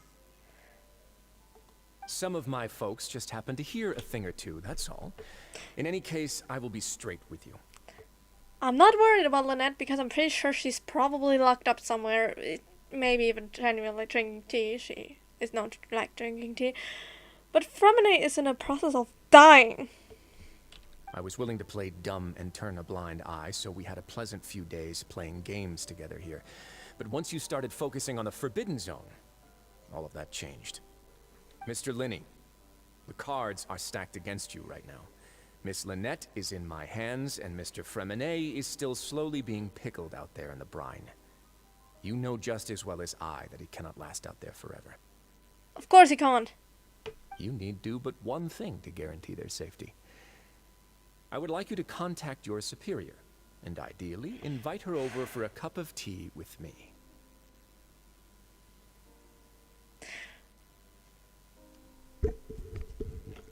She will be pissed with you. Not with Lenny, per se. Maybe a bit disappointed. Risley, you threatened to kill one of her children. Father will be pissed. You want to see Father? But why should she bother giving you an audience?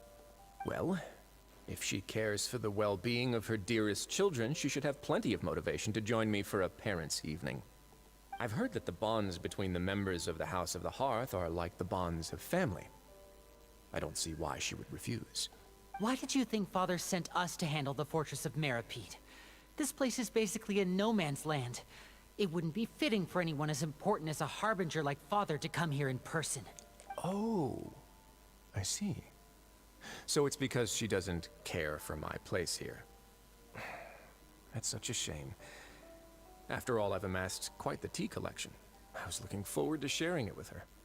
Both Monsieur Neuvillette and Lady Farina have already received many samples as gifts. Why do you like tea so much? But that's not the point. Was this the extent of your master plan to get to Father? No matter how much pressure you may put on me, I won't allow you to use us to blackmail her. Lenny, your brother is currently in the process of dying. I gotta go.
Okay, I'm back.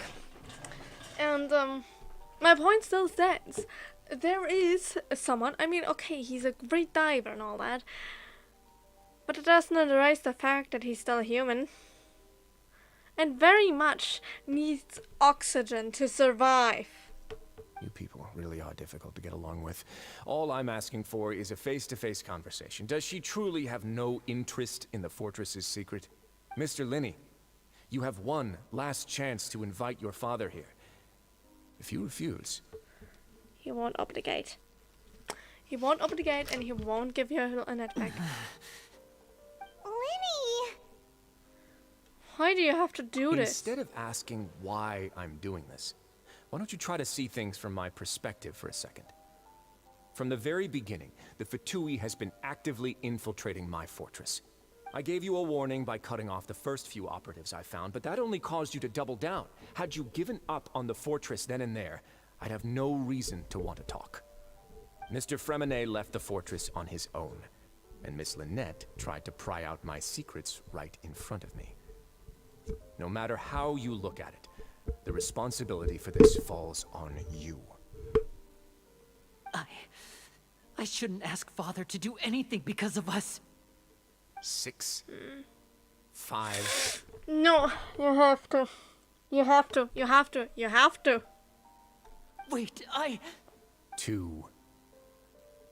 Time's up. It really is a shame, Mr. Linney. Risley! Negotiations have broken down. Please leave, ladies and gentlemen. It's time for my afternoon tea. For fuck's sake! For fuck's sake!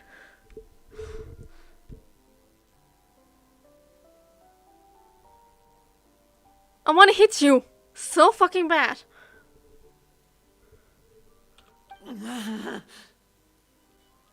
Please wait, can we not talk about this some more? Yeah, listen to the Traveler. If you can't talk to Linny, can you at least talk to us? You do realize that I'm only letting you go because of Neuvillette, yes? You're here helping him out, and I've already done my best to stay out of your way. But that doesn't mean you can just do whatever you want. The fortress may be small and remote, but it still has its own set of laws. I want to save Fremine and Lynette too. Come on. Then how about this? Those who are capable deserve respect. You've spent quite some time investigating my home turf by now, so why don't you tell me a thing or two about what you found, I'll ask you 3 questions. Answer all of them correctly, and I'll agree to your request. Question Okay. 1. Regarding the hidden rules of the production zone, what is the truth behind the one about not being allowed to work for 3 days in a row? The hidden rules, if I recall correctly, if you keep working without any rest, during lunch, you're find a portion of strange meat or your welfare meat. It's a good thing that we've already run a thorough investigation on this. Let's see if I can remember all the clues. I should be able to find out so I can piece everything together. Come here. We often see Miss Sijuin observing the prisoners at work near their production. Fonta's internal reports suggest that they're starting a new trial of an unnamed and unpackaged product. According to Collins, the Pancration tournament only took place because the Fonta company sponsored it. The research note said that the Melusine race perceives the world very differently from humans. Because the Fonta promoter has been struggling because he doesn't recognize the real value of coupons. Meanwhile, I've been told that the infirmary is always empty for the half hour just before lunch. But what could... I guess this, because, well, The before Fonta lunch. promoter has been struggling because we often see Miss Sijuin observing the prisoners at work near their production zone. It seems like she can... It's like The clear. research note said that the Melusine race perceives the world very differently from humans.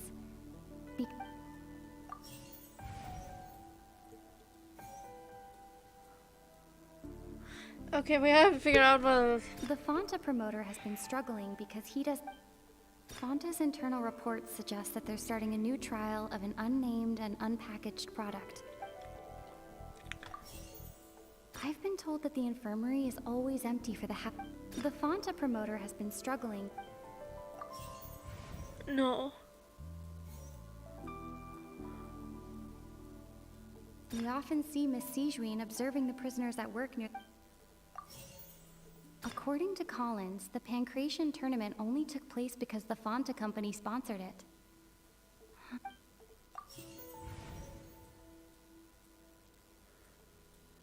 Fonta's internal reports suggest that they're... I've been told that the infirmary is all... Didn't I say that earlier? Ah, so that's what's going on. Paimon understands it now. Who would have guessed? The hidden rule of the production zone. People are not supposed to work 3 days in a row, and if they do, they'll get strange meat in their welfare meal. At first, we thought this strange meat must have something to do with the people who disappeared. But in reality, they were all prepared by Sijuin, the head nurse. She often visits the production zone to observe the workers' health and makes a note of anyone who has worn themselves out after 3 full days of work. Out of her sense of duty as the head nurse, as well as her genuine concern for the workers' health, Sigeween visits the cafeteria right before lunch and cooks an extra dish for those who can use the stamina boost. Sigeween has only the best intentions with her surprise gift and doesn't want anyone to find out about what she does. Unfortunately, Melusines as a race perceive the world differently from humans, and their sense of aesthetics is even more alien to us. The recipients of her lovingly prepared special meals cannot taste the care within and usually just freak out. Are we on the right track? Not bad. You've uncovered Sigeween's secret and even guessed her intentions correctly as well. It's nice to know that her efforts have not gone unacknowledged. All right, now for my next question. There are also some hidden rules in the Pancration Ring, including the one that you're not allowed to support both sides of a fight. Why is that?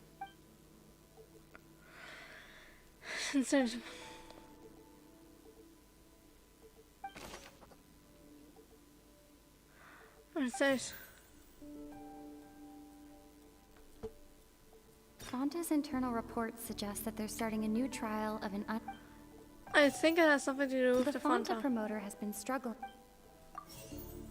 According to Collins, the pancreas... It has nothing to do with Fonta?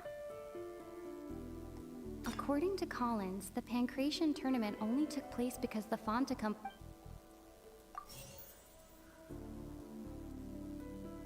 Fonta's internal reports suggest that they're starting a new trial of an unnamed and unpackaged product. Maybe it's in this order.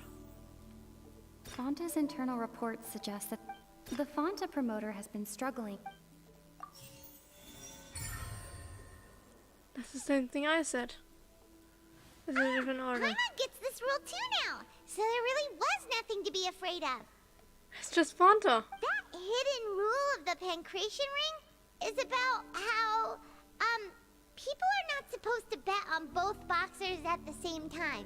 And if they do, they'll receive a package containing a strange, blood-colored liquid. People get scared when they see it because they've subconsciously begun to associate it with the missing boxer.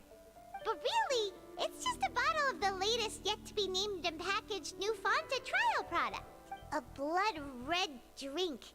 It's no wonder even Fonta's own staff were questioning the company's decision-making. The company, facing backlash from its own staff, decided to try to trial the product on a smaller scale to see how it might be received by customers.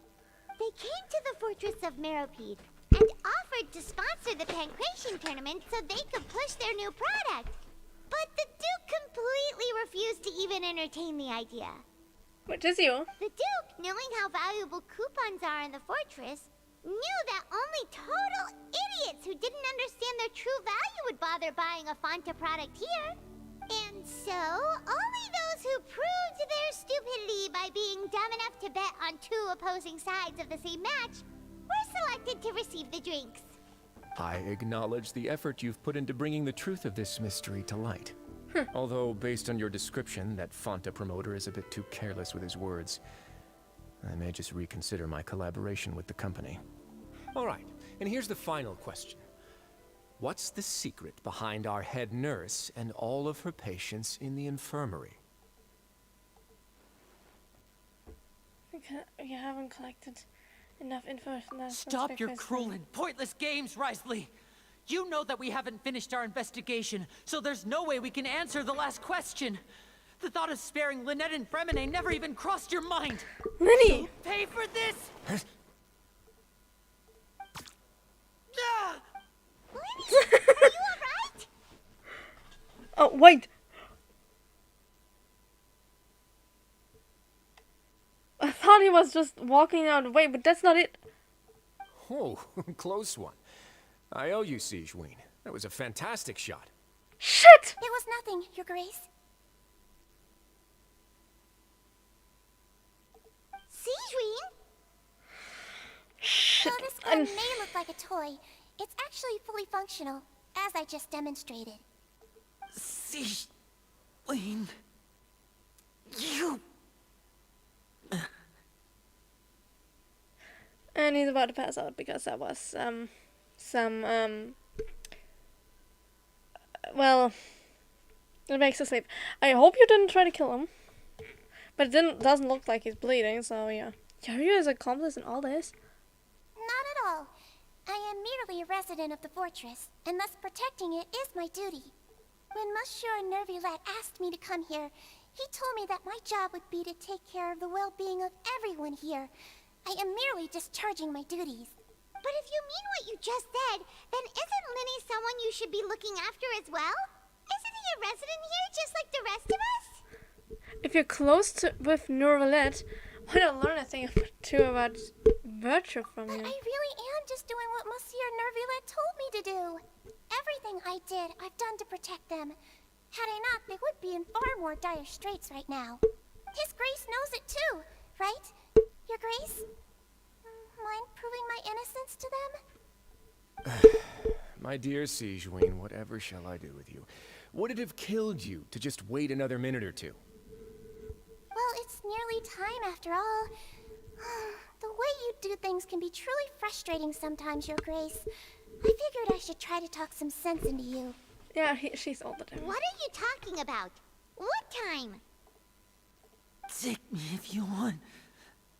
Let them go. How touching. Can you just give me one more minute? When people saw the scene, I saw the scene in the cutscene and people were like, you cringe. And I'm like, how is that cringe? Seriously, how is that scene just now Don't cringe? be like that, Your Grace. All right, everyone, calm down. 2 more visitors will be arriving any time now. Oh, it's from an Lynette. Please tell me it's from an Lynette. I'll go get a cup of tea. Miss Sigewinne, I leave Miss Lynette in your care. You... What are you doing? I believe I hear footsteps. And this is someone else entirely. Chlorent? Please. Damn it! Ah, Miss Cloran. From My door. Okay. He's alive. I think. He's on the floor. Okay. We don't have to worry about that anymore. Did she just slammed on his door? Fremine. Fremine. What's going on? What is Clorant doing here? Yeah, I'm confused. Work. I'm sorry about shooting you, Mr. Linney. The tranquilizing effect will begin to wear off soon. Please take it easy in the meantime, though. What happened to Fremine? Wasn't he diving just outside of the fortress? Why is he looking like this? Symptoms it can't be. What is it? A flushed face, an accelerated pulse. He must have consumed primordial seawater. But it's not enough. Okay. At least, if it was enough, he wouldn't be here. Unless he's not from Fontaine. What did you say? Please, make some space. I'll need to give Mr. Fremine a more thorough checkup. Your Grace, I'll leave the rest to you. I'll talk to Clorand while you get Fremine to where he needs to be. Everything else can wait.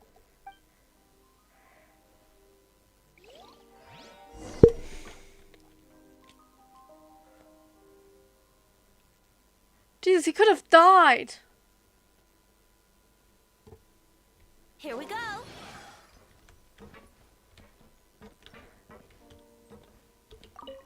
What's going on? Like I said, I think Lynette is completely safe. Since I'm pretty sure she's just locked up somewhere. Lenny's expression looks disgusted. It seems like he'd rather not have Sigewinne touch Fremine. Still, he didn't stop her, since it's obvious that Fremine does require urgent medical care. Sigewinne's examining Fremine carefully. She doesn't look too upset, which is a good sign. Fremine will be okay. How is he? The These symptoms are probably caused by an acute ingestion of a large amount of primordial seawater. Still, his condition is not critical. Jesus. I said it earlier. I said it earlier. I said it earlier with the primordial seawater.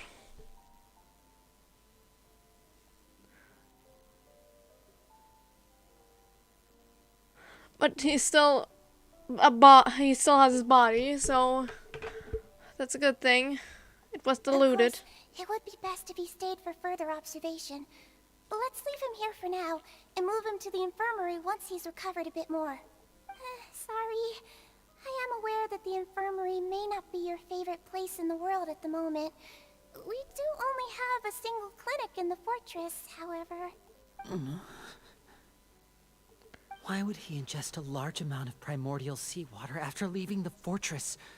How could that possibly happen? Please, look after Mr. Fremine for the moment. I'll go fetch some medicine and a respirator. Oh, I'll bring Miss Lynette back with me. Where is she? How is she right now? Oh, she just took a nap in an empty room after I tranquilized her.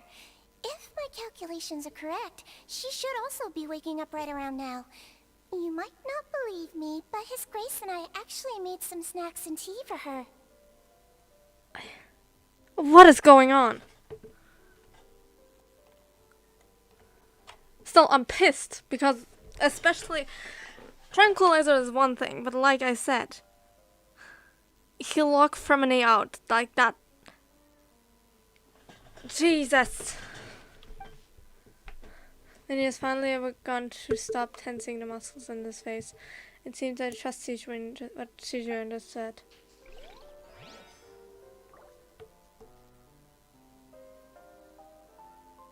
I'm definitely pulling for Lenny. Now you. What's that look on your face? I thought I made good time on the way back.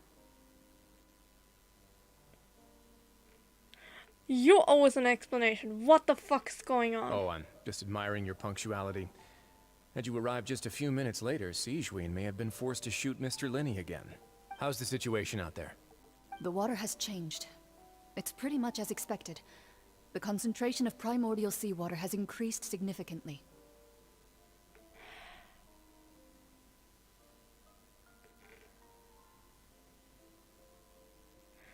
It's the water. It's the normal ass water outside. Basically, there's a prophecy that everyone in Fontaine will be dissolved because of their original sin, whatever that means. And their sin would only be cleansed when Farina would sit alone in her throne, crying. Only then will their sin will be cleansed and they would no longer die. But at that time, everyone would be dead.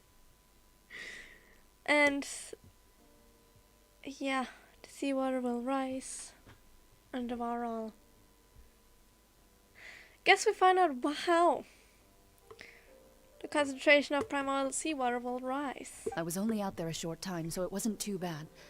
But if one were to stay for any significant amount of time, well, you can see how that boy's doing. You were diving? Where was he when you found him? The abandoned zone at the end of the pipes. A good distance into the water. Closer than I thought. He must have recognized it early on and tried desperately to swim back. Locking the door was necessary. I don't think we could have saved two. Well, I did try to convince him that I had my reasons. Never seems to work, though. It would probably work on Neuvillette. He has a knack for picking out who had good intentions, even when the outcomes were all terrible. It's a bad sign if you're having to plead your case to Neuvillette. Want some tea?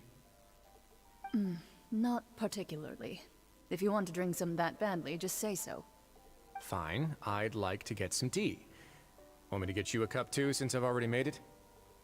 Might as well then, I suppose. Actually, do you have a towel? I would like to dry my hair.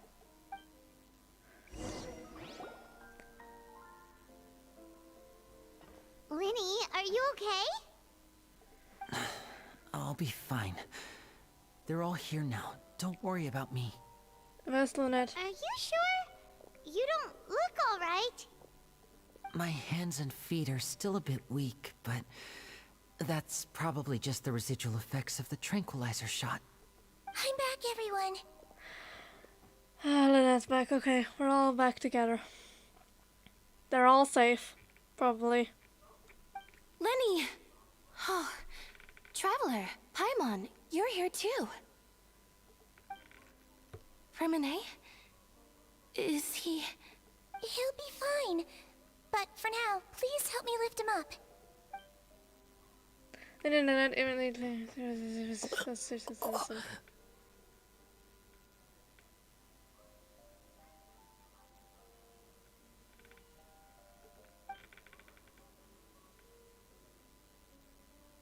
So His breathing's beginning to slow down. Give me a hand and help me get him to the infirmary. Oh shit. Yeah, I'll take him from this side. Lynette, together? On it. Traveler, you seem pretty worried about him. Want to come with us? Very well. The Duke and Clarande are gone. They probably went to get some tea. The Duke will explain the truth in just a bit. Miss Clarande will need a break, since she only just returned from rescuing Fremine out of the sea. Clarence saved Fremine from the sea. Just what happened there? Yeah. The truth shrouded in shadows.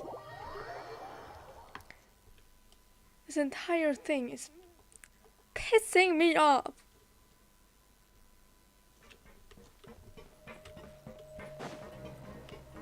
We gotta go upstairs.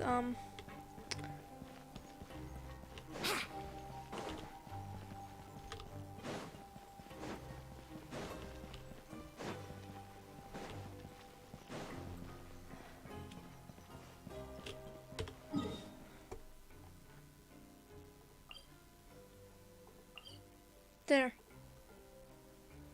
Yeah, that's the infirmary.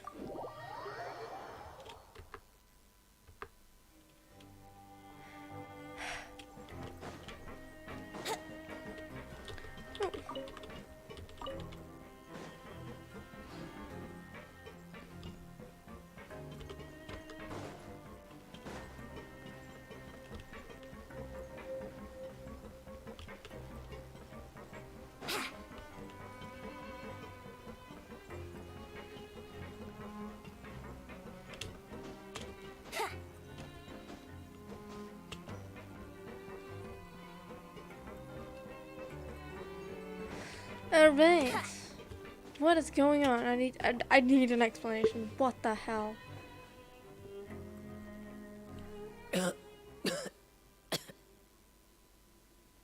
Fremine, you waking up. Fremine, how do you feel? Lynette. We're all here. Where am I? The infirmary, at the Fortress of Meripede, Mr. Fremine, and you are no longer in any danger. How do you feel? Don't push yourself if you're not feeling up to it. Traveler. Paimon. It's been so long.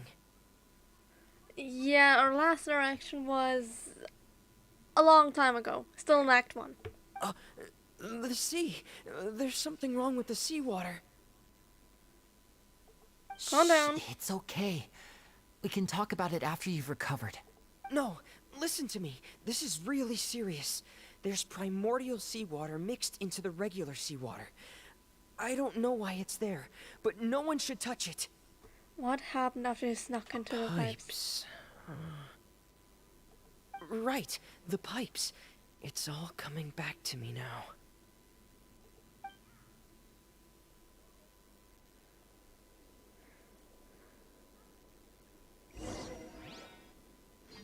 Are we reenacting what happened with Fremine?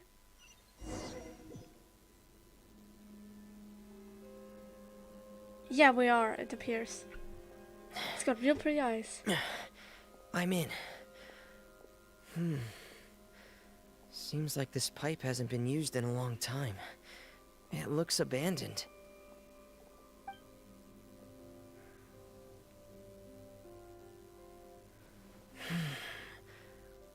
could Master Child be?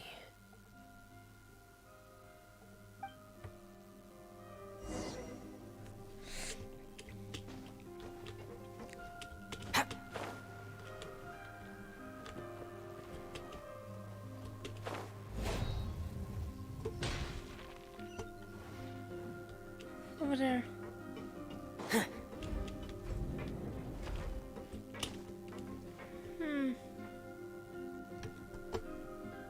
This all looks still part of Meripede.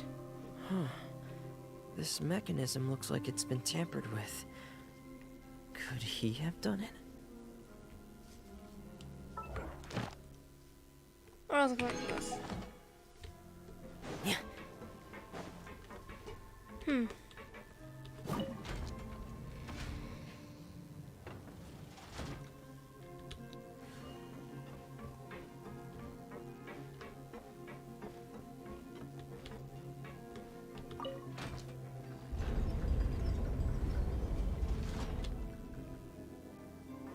We go here.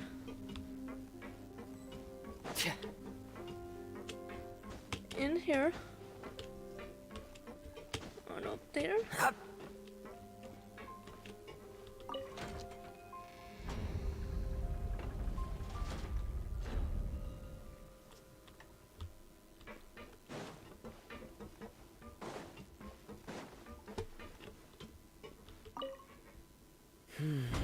It's getting stuck on something.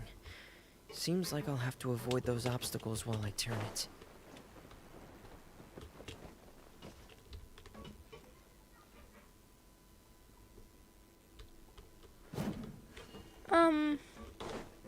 I gotta kill you right now.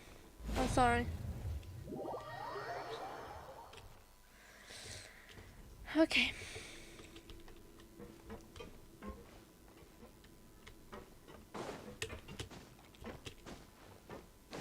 Go up there. Go back down. Turn it. And let it go back up again.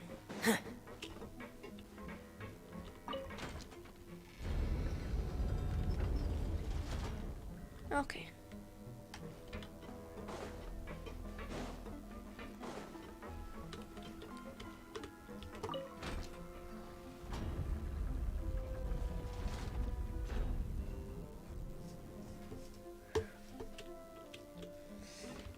Okay.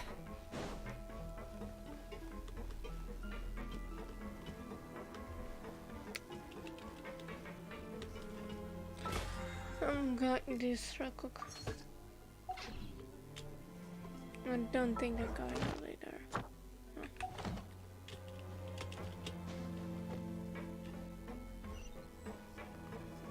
Okay, let's go further. Whee!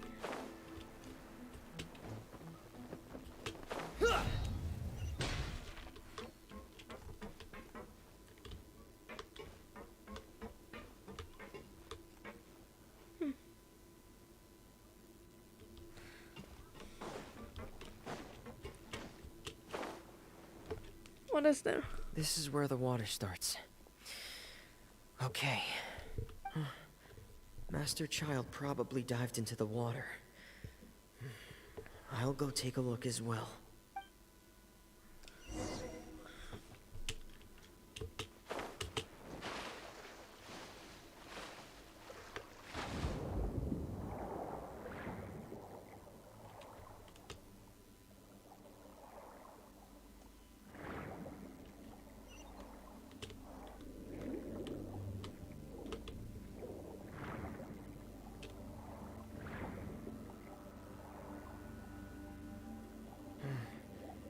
The vegetation here is a bit more sparse. These traces aren't natural. A person must have left them, and recently. I should be going in the right direction.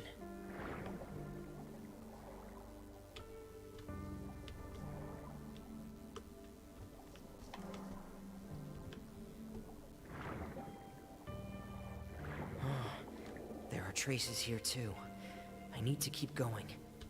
Where? mind seeing them. Huh? The traces are gone.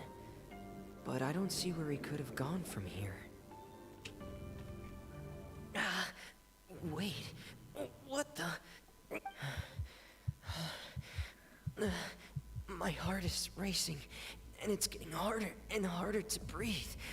What's going on?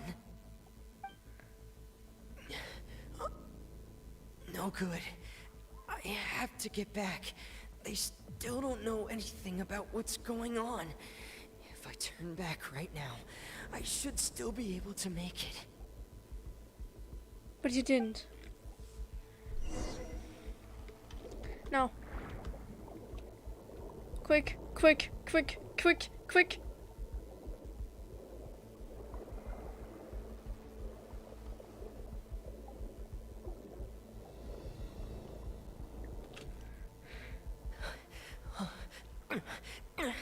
I can't die here.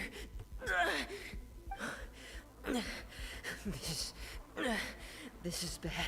I'm feeling worse and worse, and I'm still underwater.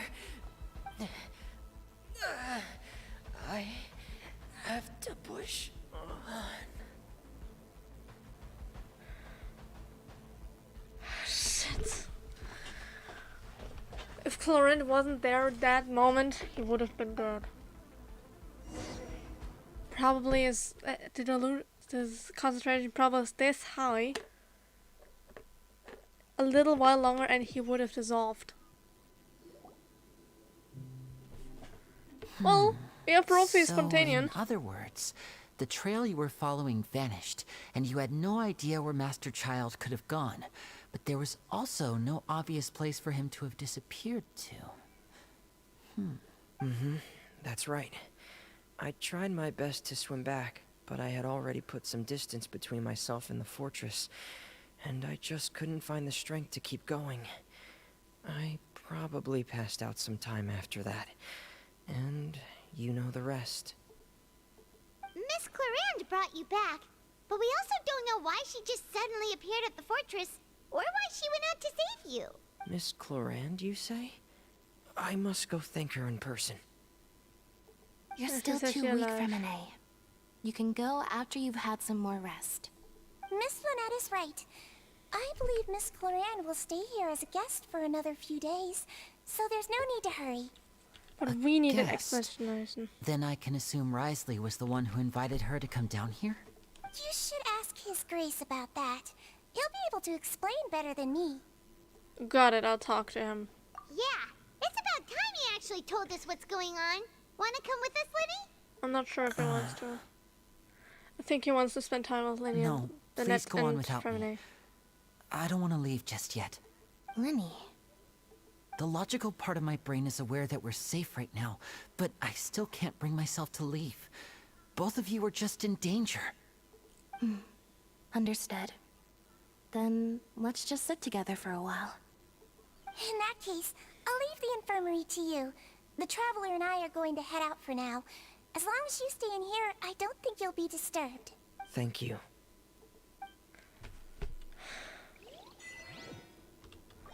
Ladinouche. 3. Need some catching up.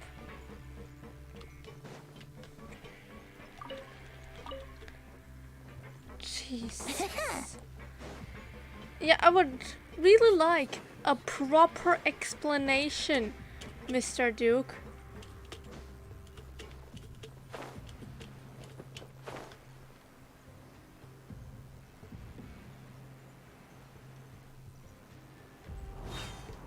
Even if they're Fatui.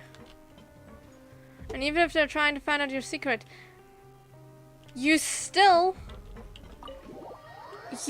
put someone in danger. Upstairs. Huh.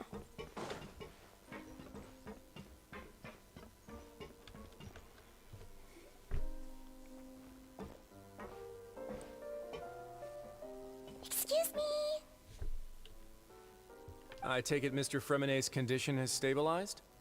Of course. Yes. I wouldn't have left the infirmary otherwise. I've been expecting those two, but might I inquire as to the purpose of your visit, Miss Siegewien? I wanted to check up on Miss Cloran. How are you feeling? Mostly fine, I think. If you don't mind, I'd like to perform another quick physical exam. It'll just take a few minutes. All right. Thank you for looking out for me. I'll take my leave for now, then. Well, want to explain yourself, Risley? Yeah, please. Of course, but I'm not partial to the word choice of explain. How about enlighten? Please, enlighten us as much as you'd like. Where should I begin? How about you start by asking me any questions you have? You can start with whichever one you'd like to get answered the most. Then Paimon will begin. Did you know about Lenny's goals from the very beginning? No. I just knew they were Fatui operatives sent to the fortress by the Knave.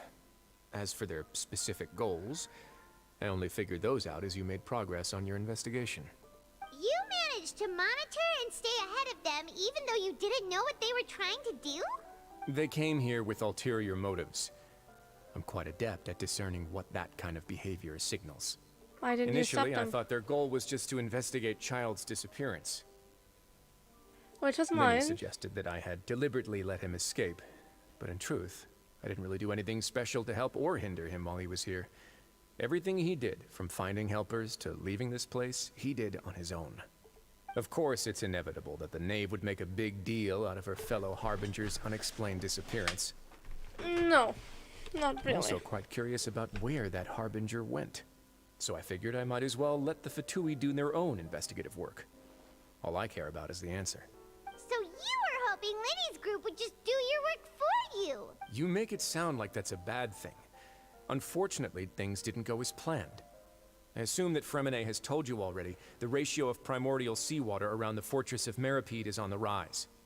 The Forbidden Zone has always been Lenny's target, and you got roped into that investigation after running into him. I began to intervene out of concern for your safety, and also to prevent the fortress from becoming entangled in more irksome matters. Are the rumors true? That you're also a former criminal? Why would you put it like that? Isn't staying here all day and serving as the manager of the fortress a kind of sentence unto itself? Another form of prison? I just happen to have some support from the rest of the inmates. That's all. Oh, right. Paimon wanted to ask, who invited Cloran down here? Risley, probably. Me, of course. I paid her good mora to come down to the fortress for some field work. As a champion duelist, Miss Cloran could be considered to be an independent party. I needed to find an exceptionally capable person to help me get through the impending crisis. And saving Fremine was part of that crisis? You can think of it like that, yes. Credit where credit is due, that boy is quite adept at diving. Had conditions not been as hostile as they were, he probably would have found the missing Harbinger already. So the Forbidden Zone really exists? What's inside of it? That's not something you should be asking after. Neuvillette only asked you to investigate Child's whereabouts. All I need to prove to you is that the Forbidden Zone had nothing to do with the Harbinger's disappearance. That should be clear now that you've spoken to Fremine. But we've already uncovered that there's something wrong with the infirmary, and we've answered a bunch of questions that you threw at us. Isn't it about time that you answer our last question in return? You make a compelling case. Do you really want to know the answer that badly? Yes. Yeah, Paimon really wants to know. Even if the truth may not be pleasant? Yes. Follow me. Well, guess we're going to the Forbidden Zone.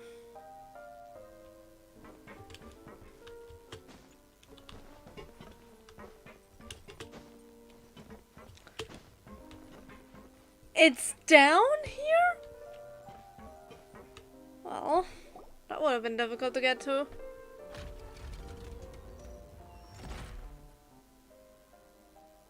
There's a hidden door here?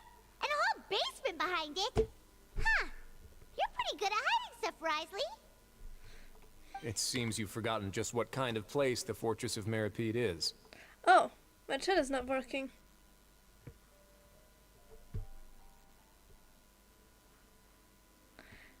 Fremine and Lenny do not look alike. I should probably mention Lenny is a magician, while the Fremine is a diver. There it is. second. How to keep them apart better. Magician attire. And here. There's a diving suit here, under there. And this breathing thingy. He also has a diving helmet, which is in the second aisle.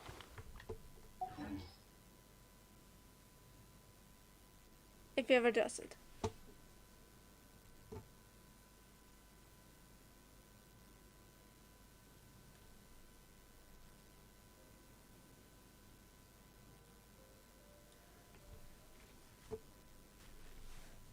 Hello. Thank you, lady. For a minute. Why the hell am I calling you Lindy? I look at the lady over here for a second there. Is this diving helmet?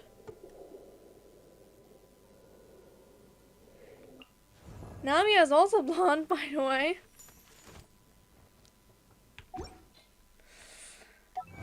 Right. Fremner recalls what happened to him. Now I wish I was sitting at the top of a tree, looking out over a meadow, cider in hand. Stand on the central plate. Wait, is there a secret mechanism or... Whoa! We're moving down. And once around the position of Spain starting and dive in.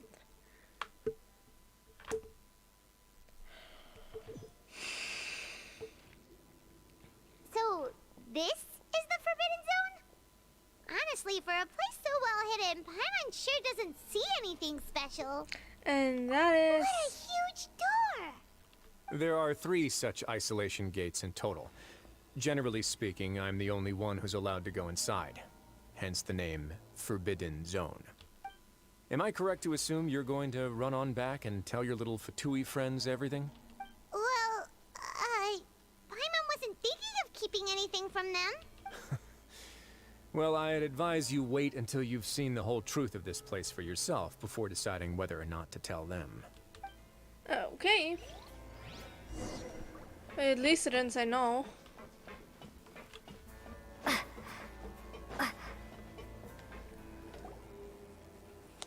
Let's open this door. So there's a switch on the side.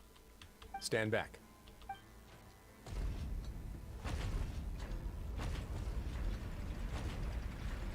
Two, three. Whoa! They all just went up one by one. What's it in the middle of the room? Go on, have a look. Let me guess. That is primordial seawater. Oh wait, let me...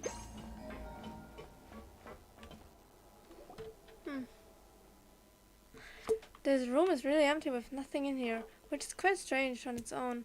There's also a device smack dab in the middle of the room, which looks like some kind of massive sluice gate. I've been interested in what lies beyond that gate ever since I assumed leadership of the Fortress of Meripede. Of course, it would be unwise to recklessly open it, but it'd also be risky and negligent to simply ignore any potential danger that could be behind it. The readings on that dashboard have not budged since the day when I first laid eyes on this place. But over the past year, the needle has crept upwards from its original position, likely because some parameter it's been tracking has changed, if only infinitesimally. Normally I would have ignored it, but I happened to have some free time when I noticed it, so I investigated.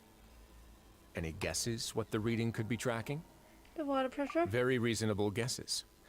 I've considered both of those as well. Unfortunately, our dashboard is tracking something less ordinary. The temperature should vary with weather and climate changes, so for something that rarely shifts, the water pressure is more likely. We ran a few tests to increase the pressure from the outside, but the readings didn't change at all. Later on, a few more possibilities occurred to me, such as a potential connection with the primordial sea. I began to make a few preparations based on that hypothesis. Over the past few days, the needle has moved again. With that, and the symptoms that Fremine displayed after leaving the fortress, I can now confidently conclude that the readings represent the concentration of primordial seawater in the seawater nearby. The concentration of primordial seawater? But we're already under the sea! And that is precisely the problem. We're at the bottom of the sea, and now we're surrounded by toxic seawater. Somehow, primordial seawater got mixed in, and the concentration is steadily rising. Primordial seawater is continually leaking into the sea? Yes, that's very likely. But forget about the two of us. Not even Novelette knows where the primordial sea could be, much less where we could find and plug a leak. Oh. Oh! Seems like you've figured it out. Yep. And that is probably the place where the primordial sea is. I believe the primordial sea lies directly beneath this sluice gate. For some reason, the primordial seawater levels have risen significantly, and it's now very close to us. The point where we probably shouldn't have lived with our Fatui friends is because we're currently in a lot of danger. We're probably the only person here standing, us two, who wouldn't be affected by primordial seawater. At least not by much. I mean, sure, it causes us to pass out sometimes, and it tastes disgusting. But we won't dissolve like the others. The indicators are now red. Although the gate still stands, some primordial seawater has already leaked out and mixed into the sea around us. If this continues, soon it will no longer be able to hold back the primordial sea at all. If this gate falls, all of Fontaine will fall with Yeah, it. you know what the legends say. If this place falls, then everyone in Fontaine will be turned into puddles in the span of a night. This is the prophecy. The prophecy which the Knave and the House of the Hearth are trying to prevent. But that's just too weird! Why would the Fortress of Meripede be built right above a sluice gate for the primordial sea? Who built this place anyway? Your expression tells me you think this might be part of a vast, complicated conspiracy. To be honest, you might find the actual answer may be exceedingly boring. It's just that the secret of the Forbidden Zone had been long forgotten by the nation before I rediscovered it with my research. There's no single founder of the Fortress of Meripede in any traditional sense. What we know about its history has been left to us by the people who used to live here. When the previous Hydro Archon, Egeria, ruled the land, all convicted criminals from Fontaine were exiled. The people drove the criminals away like a wolf pack chasing away the banished. The criminals received no sympathy of any kind from the people. They were exiled to the desolate seaside, where they experienced only pain, struggle, and the bone-chilling cold. Some of them began to repent, and prayed to the Hydro Archon, asking if there was still anything they could do. The Hydro Archon took pity on them, and said, "You may go guard my secret, deep underneath the waves." And so, leaning on the power of the Hydro Archon, they gathered underneath the sea and began to build a fortress. They became a community down there in the deeps, and over the years helped it to grow. As the number of exiles increased, more and more people joined the community. When the first group of exiles died, they left the yet unfinished fortress to their successors. The Hydro Archon continued to lend her support, allowing the fortress and what it stood for to continue growing ever larger. Before long, this dark underwater fortress became the sinner's only home. And with that, the people here stopped referring to the fortress as a prison. They saw themselves as repenting sinners who would regain their freedom once they had sufficiently redeemed themselves. But as time went on, people also realized that the fortress was a lonely place. Once they had gotten used to life here, they could no longer feel comfortable living in the overworld. Once they had finished serving their sentences, some people left and some others chose to stay. They'd find some idle position and let their withered souls fade away with the ancient secrets of the past. After many, many centuries, few people still remember the reason for the fortress's founding. Now they just see it as an integral pillar of Fontainian society, as the place where criminals deserve to be sent. Okay. I took all that silently with me.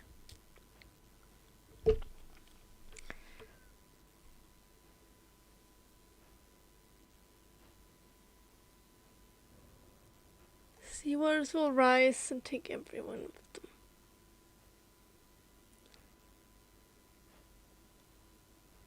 Like I said, we're probably the only ones who are immune, since we're not from Fontaine. Now and again, researchers manage to break one law or another and live out their days in the fortress. I learned all this from an elderly historian. Everyone else just thought he'd made it all up. But now you know every part of that history is true. Indeed. It's just as the prophecy says. If this gate fails, then everyone will be dissolved into the sea. Do you believe in prophecies? To be frank, not really. But sadly, that hasn't stopped this prophecy from proving all too accurate. Prophecies are troublesome things. Just hearing one will create the first wave of panic. Seeing signs of it will bring about the second, and actually witnessing it in real time, the third. So, as a Duke of Meripide, just what do you plan to do about it? Let's go somewhere else. I want to show you something. Another thing you want to show us. Great. This is fine. Hello. This is fine. This is oh. Hello. I forgot your names again. Your Grace. Perfect timing. Jury. The results from our last round of experiments have... Wait, Jurier, he's not alone. And Lorraine. Huh? Lorvine and Jurier? No need to panic, you two. I've already told them about our plan. What? After you warned us not to tell a single soul about any of this? I'm skeptical as well. Are you sure they are trustworthy? The results speak for themselves, don't they? These two may already know more than you could ever imagine. All right then, if Your Grace insists. They seem harmless enough, so I'll trust them for now. Well, how about some reintroductions? This is Jurier, one of the highest-ranked researchers from the Fontaine Research Institute. He used to work under Edwin. I trust that you've heard of Edwin. Ed who? He's the one who blew the whole institute sky high. Oh. Everyone knew he was a bit crooked in the head, but you're not local, so I guess it's possible for you not to have heard of him.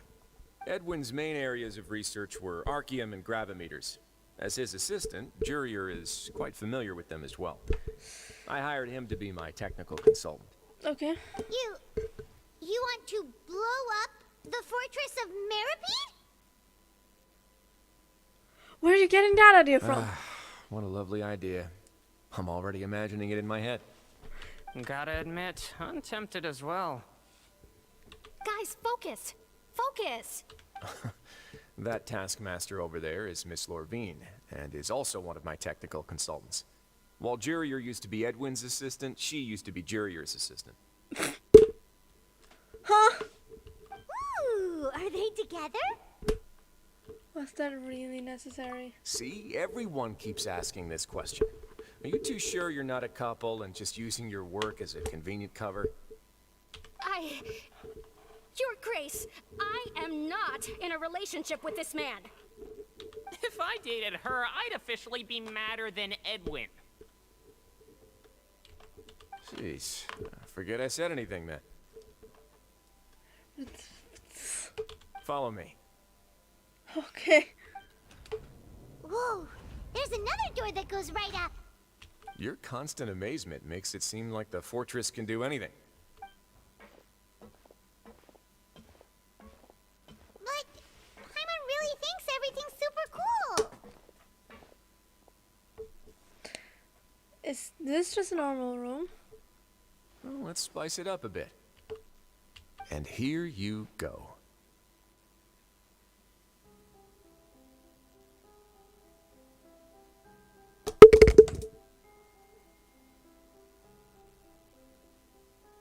Wait a minute.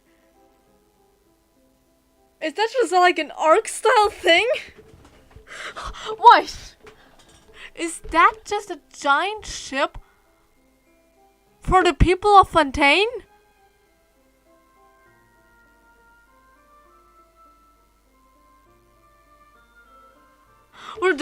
He built an Ark! Are you kidding me?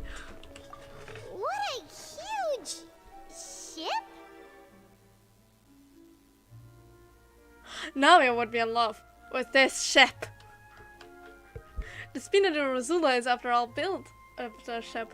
This is also a production zone that Paimon's never seen before. What's going on? How much do you know about Fontainian history? Not much at all. Yeah. Well, then maybe you haven't heard the story of ancient Lemuria. To give you a quick rundown, Fontaine used to be ruled by the Lemurian dynasty. According to legend, the Lemurian king Remus came to this land after being inspired by divine revelation and found the seer Sibila, who had taken on the form of a golden bee. Taking the golden bee with him and riding on a huge ship, the Fortuna, he created his nation above the surging waves. He called his nation Lemuria, and used the Fortuna to incessantly search for new tribes and islands, calling on them to join his empire. There's a ship in this story too? Where there's water, there'll be ships. People believe that hope can always be found at the end of a voyage. Do you believe that too? To a point, I think. As you've already seen, I have a whole factory's worth of labor, materials, and technology at my disposal. Certainly can't hurt to give it a try. So the moment I began to speculate that the primordial sea might lie underneath the gate, I also began this project. You know, my suspicion of you has been cleared.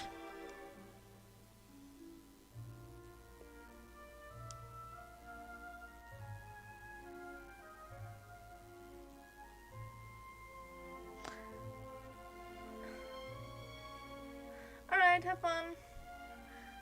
I will continue thinking. So he made a ship. And by the looks of it, it should be large enough to carry all the ones in Fontaine.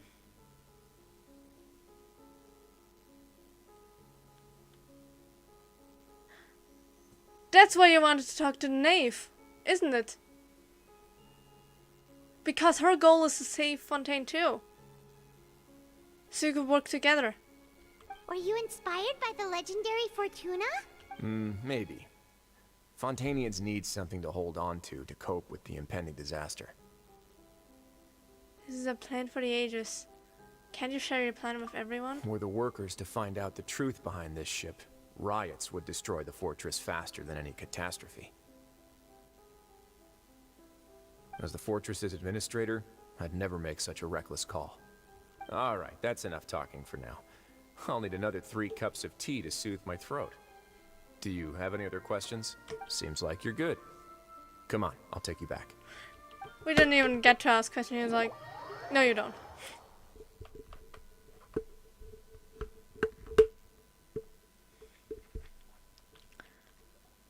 Jesus. I'll leave you here for now. Oh, thank you so much. No worries. But don't forget, it's up to you whether or not you want to share what you just saw. What you do from here on out will likely affect those 3 as well. He means that my action will now decide the next steps Lenny's group takes. In other words, if I want to tell Lenny the truth, I must make him understand that he cannot afford excessive conflict right now. We'll put a lot of thought into it for sure. Yeah, we will. Great. I look forward to what happens next.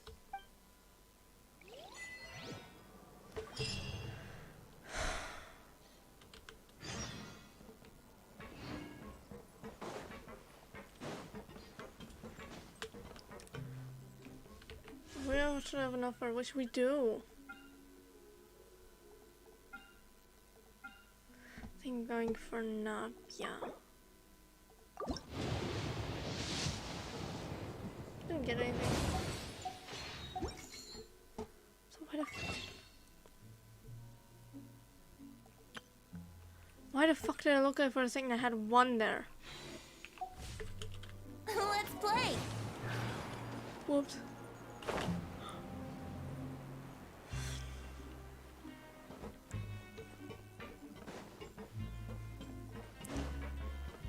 The trio is there. Hello. We're back. Welcome back. Do you want a cup of tea? How can you be so much like Risley, always drinking tea? Tea or everything. Actually, now that you mention it, I just remembered something now.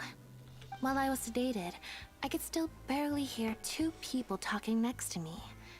They were discussing everything, from the leaves to the water and even the teacups themselves. Must have been Risley and Sejuin.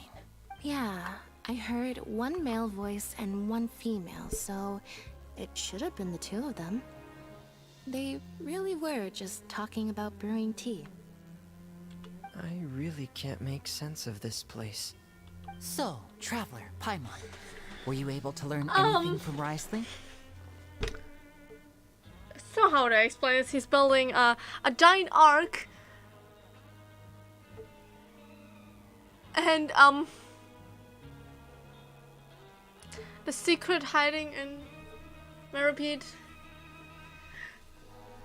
is that the primordial sea lies directly underneath it. Wait a minute! Not even Norvalet knows that. Yeah, he explained everything. Very well. Then, would you mind checking your answers against my speculations?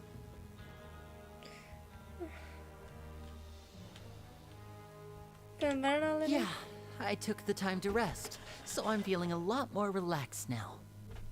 Nobody else is around, and Miss Sejuin is also busy with something or other.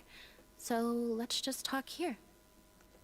All right, then I'll posit my theories. I asked myself 3 questions. Firstly, why was Fremine affected by the primordial seawater? It was because he dove into the sea. My theory is, the long-lost primordial sea is probably very close to the fortress of Meripede. Very close is an understatement. It lies directly beneath it, with a literal gate just stopping it from completely flowing it out. And that gate seems to be pretty unstable right now. Ooh, he's good. He got that right on the first try. That's our Lenny. Secondly, Risley's attitude changed dramatically during the course of our stay here. He ignored us completely at first, then suddenly roadblocked us. Why? I spent quite a long time thinking about this. If he has been monitoring the Fatui since the very beginning, he probably ignored us at first because he was hoping we could find Master Child for him. What's That's more, true. the Fortress of Meripede is not part of Fontaine's court system, nor does it report to Udex Nervulet. Risley is basically the king of a no-man's land. As long as the fortress doesn't do anything about Master Child's disappearance, Father can use it to pressure the Fontaine authorities. And while the 2 factions are pitted against each other, Risley will be free to move between the parties of interest. If I had to guess, he probably has something that he's working on himself. It's likely related to the secret of the infirmary, but I just can't think of what it could be. The description of the picture is really amazing. You're super smart. Thanks so much. Then finally, there's the last question. If Risley does have a plan, what could it be? All I know for now is that his plan probably has something to do with the changing nature of the seawater. He's even gotten Cloran to help him out. That can't be the full extent of what he's doing. There's probably a secret passageway behind the block in the infirmary, and there's something big in the fortress that most people here never get to see. He has a bargaining chip, and it could be important enough for Father to deal with him directly. I don't have enough information, so I have no idea what his chip might be. But let me guess. You have the last piece of the puzzle. You might not be ready to hear this. After some deliberation, she shared information you just with the new company. I can't believe it. The sea will engulf everyone. Just like the prophecy said. Unless... I mean, you can't change your identity. All are from Fontaine. Could Risley have wanted to meet Father to figure out a way to deal with this crisis? If you remember, I once mentioned that Father sees the House of the Hearth as her base of operations, and she truly wants to resolve the crisis. But how could Risley have known that? Or perhaps he didn't know, and just wanted to bring Father over to his side? Which could be why he said he just wanted to negotiate. Yeah, that makes sense to me. I understand your concerns as well, Traveler. I'll figure out a way to pass this on to our father. No matter what, we're on your side. The two Good. of you have already aided us far too much. We probably wouldn't be standing here right now if not for you. If you ever need anything else going forward, please come to the House of the Hearth at any time.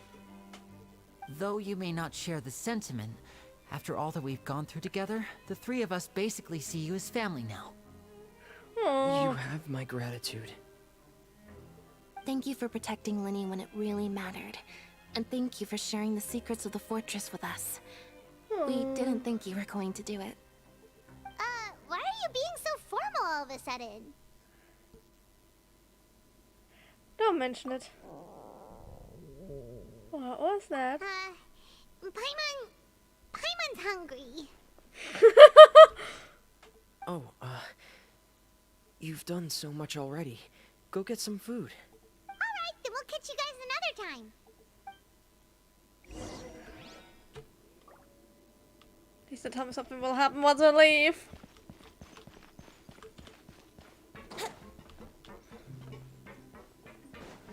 Alright.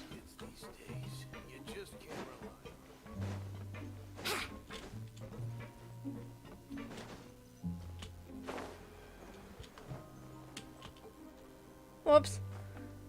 It's time for dinner. Welfare meals now being served in the coupon cafeteria. Come on, let's go pick up ours as well. Traveler and Paimon, over here. Hey, Sejuin. Are you here for dinner too, Miss Sejuin? And I'm taking the opportunity to prepare Miss Cloran's dinner as well. Huh. You're right.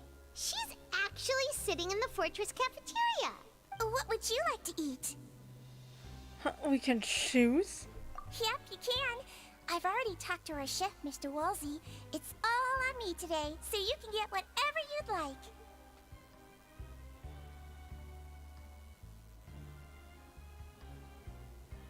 Oh, this Me is... too. Don't forget Paimon. No problem. Just leave it to me.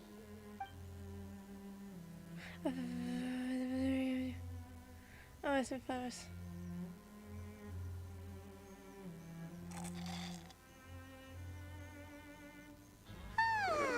So delicious. Except the drinks. Free dinners are the absolute best. Is this how it feels to be freeloaders? Wait a second. We did do plenty of work after all. Feeling full yet? How's the food? Delicious. Exquisite. Thank you. I'm so glad to see you all so happy. Oh, see, the expression on your face just now?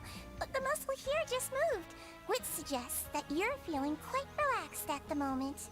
Sejuin, do you do this to help your patients or to better understand human beings? A bit of both, I suppose.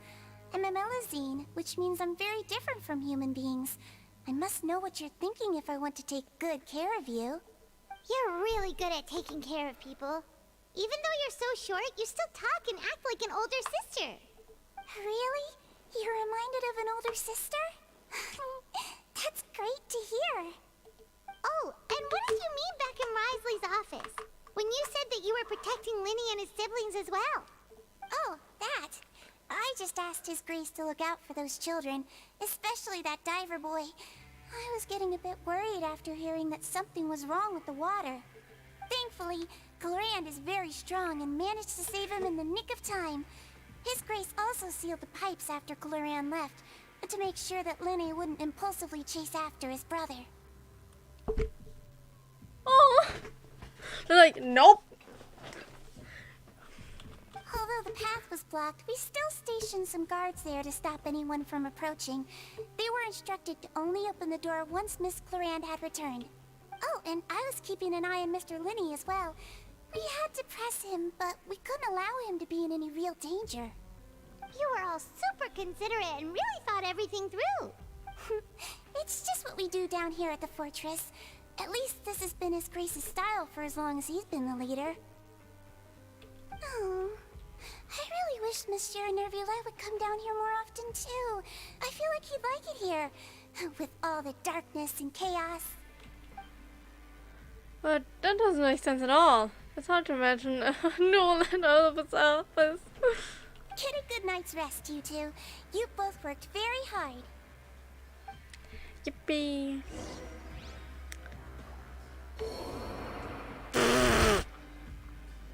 Up.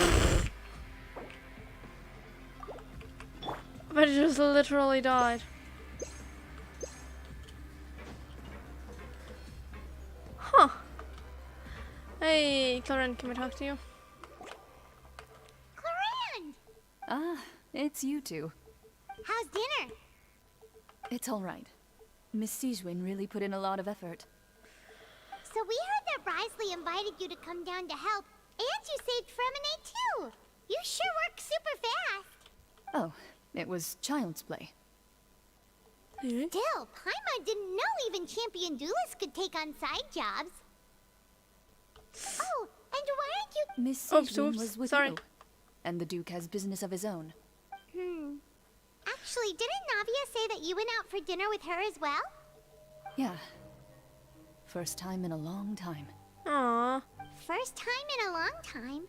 So you mean you've gone out to dinner with her in the past? In the past, yes. You seem to be enjoying yourselves here. This is technically a work trip for us too. Things will be getting messy at the fortress soon. Don't run around unnecessarily. And she's gone.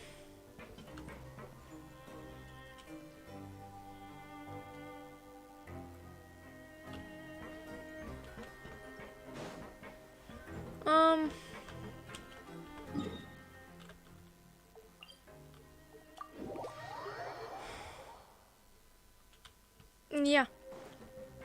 How long have I been streaming?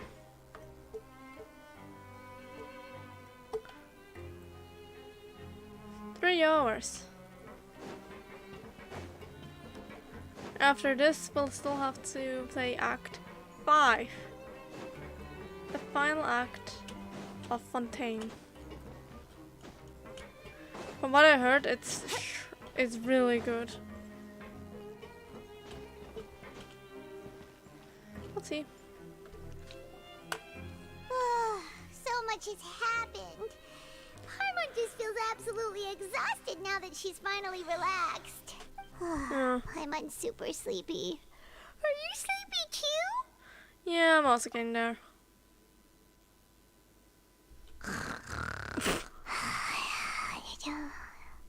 Well, that was quick. Oh, she really murdered fell asleep. Delicious. Paimon wants seconds for free. Good night. This is sweet. Out of my way! Get out of my way! What happened? Why is everyone running? No idea, but something must have happened. Stop asking! What happened? Who's yelling? Paimon still wants to sleep. What is the sound? Paimon, wake up. We need to go out and see what's going on. What the fuck is happening? I think it wasn't a trio, I don't think. I swear to God, what the fuck is happening? What happened? Why is everyone running around? Hey, what are you doing? No time to explain, mate. Goodbye. Hey, wait! What's wrong with these people? They won't even talk to us. They're here! Yeah, there you are! Oh, thank goodness! Quisto and Laveroon, do you know what happened here? We came here especially to inform you. Something seems to have gone terribly wrong just now. His Grace is telling everyone to evacuate and get out of here. Shit. Shit.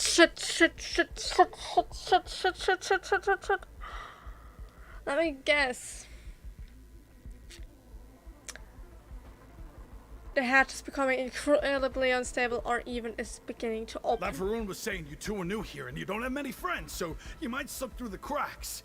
Haven't you heard all the stories like that? An evacuation is successfully completed, yet you only find out once you do a head count that 1 or 2 people are missing. Wait, weren't you the one who brought that up? Why is it suddenly my idea? Hey, shut up! Okay, whatever. The point is, you should come with us. Evacuate outward? Yeah, he said to get as far away as possible, upwards and outwards. And it happened most of them, so... Oh no, isn't the gate at very bottom? No. It can't be that thing! Whoa, wait, what?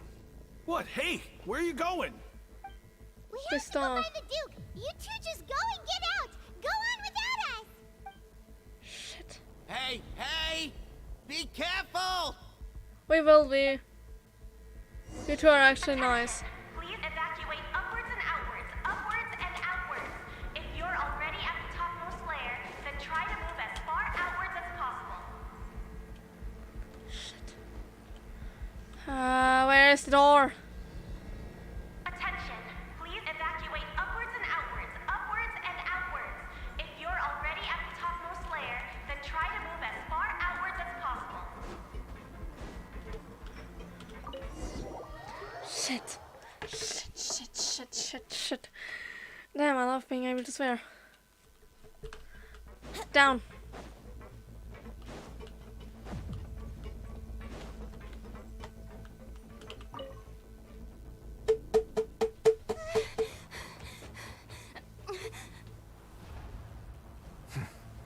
They're here. Just like I said. What happened?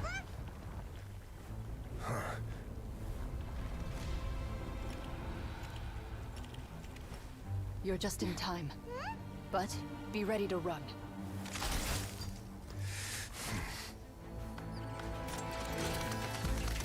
Ramon is in water. Shit.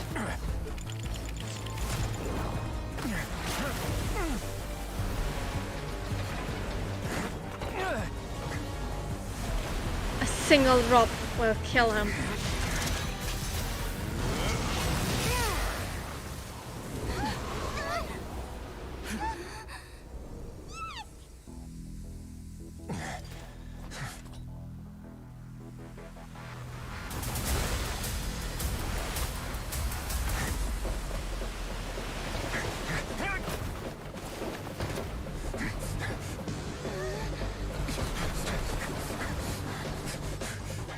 Three, two, one.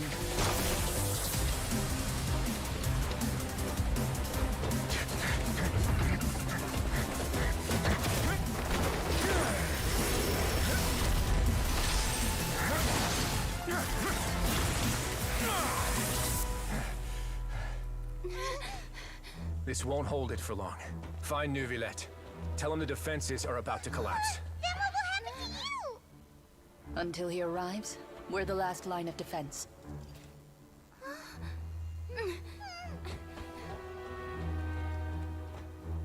The gate. How long do you think it'll hold? That depends on us.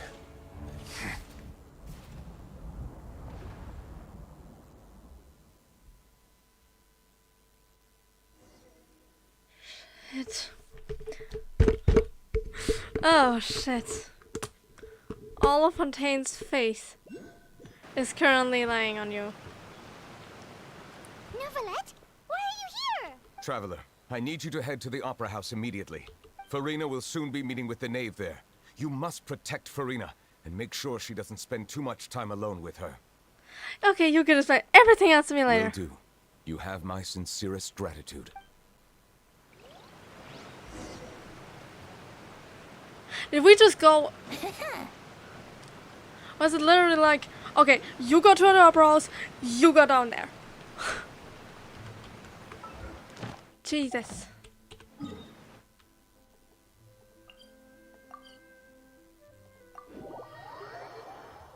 I'll be close.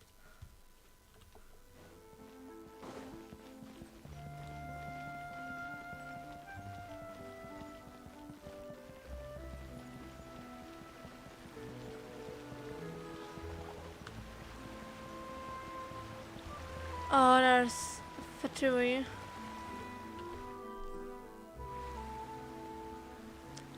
Look! There are a ton of Fatui and Palais Mermonia people over there. The knave is probably here already. We need to hurry. Are you two the Traveler and Paimon? Monsieur Nervalet has left instructions. Please follow me. Though I'm sure he's already explained, this should be a mostly cordial conversation, unlikely to give rise to violence. But it would be most appreciated if you could protect Lady Farina to the best of your abilities. I will do my best. I wouldn't be so sure.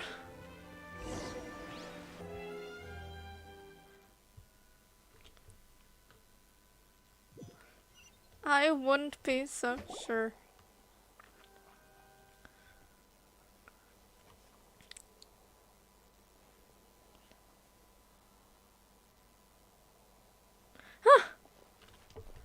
Oh, so you two are the honored guests Miss Farina mentioned. Of course, of course. How could they not attend a meeting such as this? I must always have 2 or more guests at my dessert table. Otherwise, the occasion would be too lonely and unbecoming of my station. It is my pleasure to make your acquaintance, traveler. I have heard much of your accomplishments. I am the Knave, one of the 11 Fatui Harbingers. So this is the Knave, the head of the House of the Hearth, and the Linny siblings' father. He certainly does not seem easy to deal with. Pleasure to meet you too. I've already prepared seats for you. Come, sit beside me. Perhaps you two are unaware of how Miss Farina and I do things. You see, we actually recently agreed to get together for tea when we had the time. See this?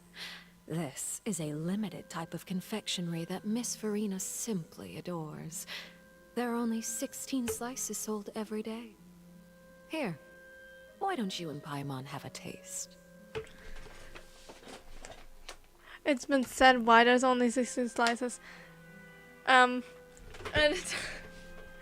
that's because it's precision. And very used to making it is Escoffier.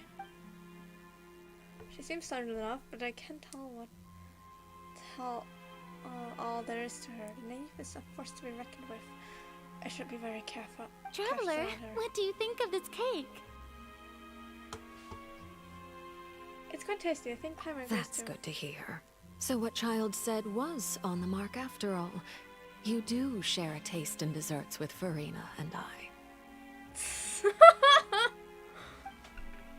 Wait, Child should have no reason to said something like that. I wonder how he's doing nowadays. You must have heard, right? He's suddenly gone missing. I'm really worried about his safety, you know. Here's to hoping that he's an excellent swimmer. I have faith in his abilities. Since we're talking about him, I feel like I should add something. His martial prowess really looked certainly pretty impressive, yeah. Yeah. Farina looks quite nervous. There must be some kind of bad blood between her and the Knave. Oh, so you're also familiar with his aptitude for fighting, Miss Farina. Oh, right. I almost forgot. Child was subdued by Udex Nuvillette right in front of you. Against ordinary people, my colleague would never be on the back foot. But alas, he just never imagined he'd run into such a person. I must express my admiration for Monsieur Nuvillette. I managed to find the leads of his whereabouts. Coming from you, that's not surprising at all. But I thought you would be happier to hear the news. Of course, but it's still a bit of a shame. You see, I would have been far happier had I received this news somewhat earlier. As you well know, a long time has passed since Child disappeared. Well, in any case, there's no need to worry. We know for sure that Child is still alive. Oh, and just how do you know that? Because we found evidence that proved he left the Fortress of Mirapede. And where did he go after leaving the fortress? Well... Left us wide open. The Fortress of Mirapede lies deep beneath the waves. Unless he pranced right out of the main gate, he must have had to swim for it. Do you have any proof that he surfaced safely?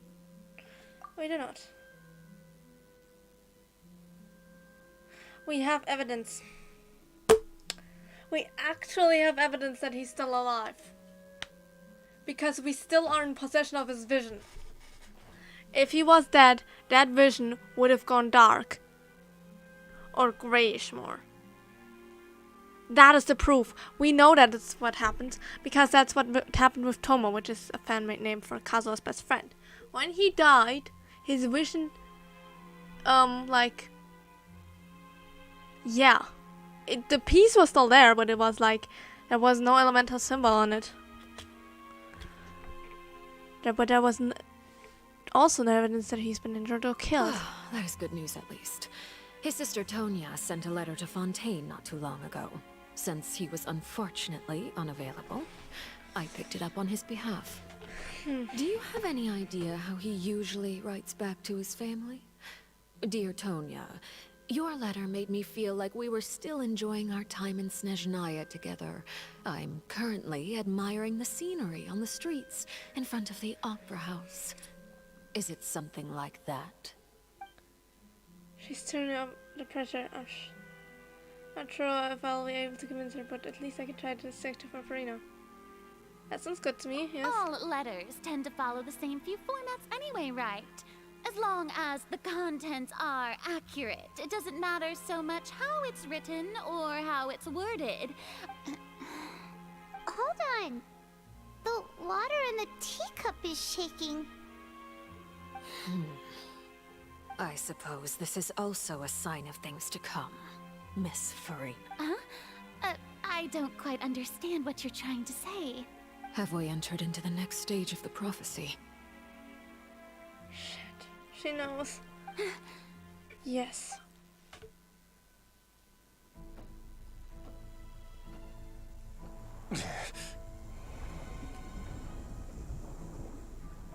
My thanks to you both.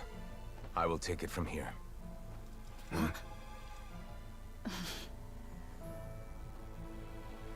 Sure you don't need a hand? Quite sure. Wow. So, what's your secret, huh? Let me guess. Nah, who knows? Maybe it's just your sense of responsibility. Sounds about right.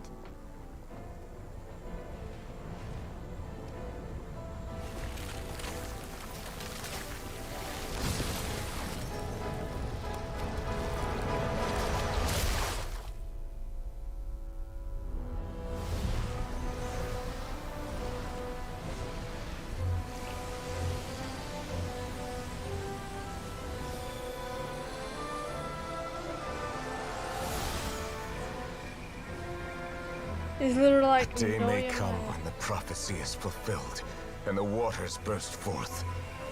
But it is not this day. This ancient power could easily obliterate an entire race. A tsunami of fury would unleash endless catastrophe.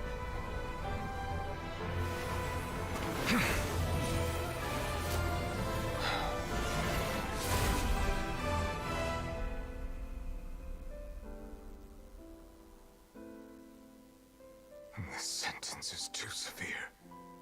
Forgive me for overruling it.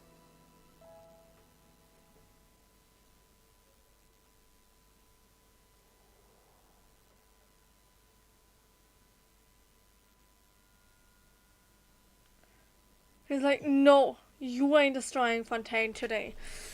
I think... Alright. Seems like the problem inside has been suppressed.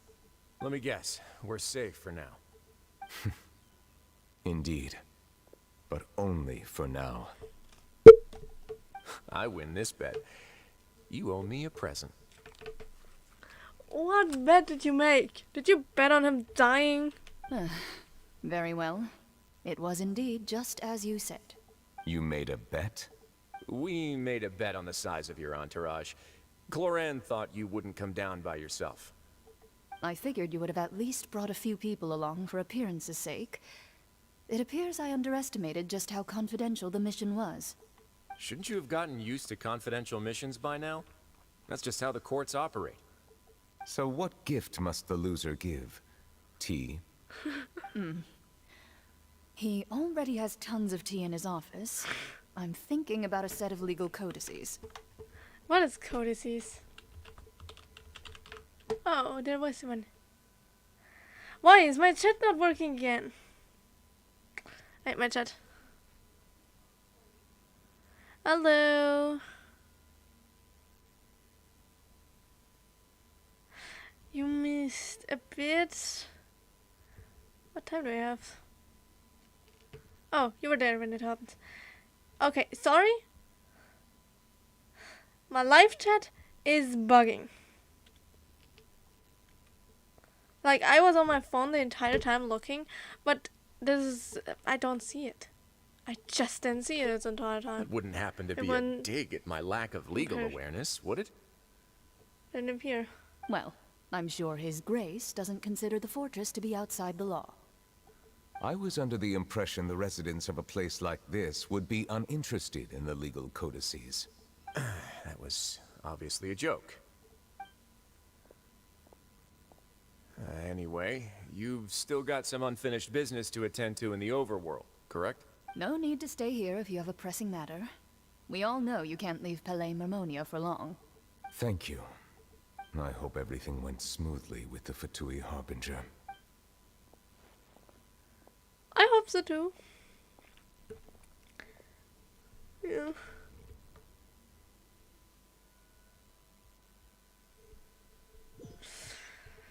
And oh god, my hair. The air. I must say, we've spent long enough playing house, Miss Farina. As the Hydro Archon, I am sure you understand the exact meaning of the phenomenon we just witnessed. Or should I say, that's what I originally thought. But looking at your expression, was I wrong? And you haven't a clue? What are you trying to say? At this point, I don't think there's any more need to speak as diplomatic representatives. Allow me to speak to you now as just a Fontainian. You know the prophecy by heart, and also that every part of it is being proven true. Yet, here you are, relaxing, drinking tea, and eating desserts as if it's all nothing more than a few stray bugs in your garden. Do you really think that's acceptable? The prophecy's hanging above our necks like a guillotine. Every faction is looking for a way to either avert the disaster or save their own. Even the orphans of the House of the Heart have devoted everything to saving their homeland. But you? It beggars belief just how nonchalant and carefree you have been. From the very beginning, you, the god Focalor, you have utterly failed to take action. Are you sure about that? You're wrong. I've never ignored the prophecy, nor have I just been passing the time in self-indulgence.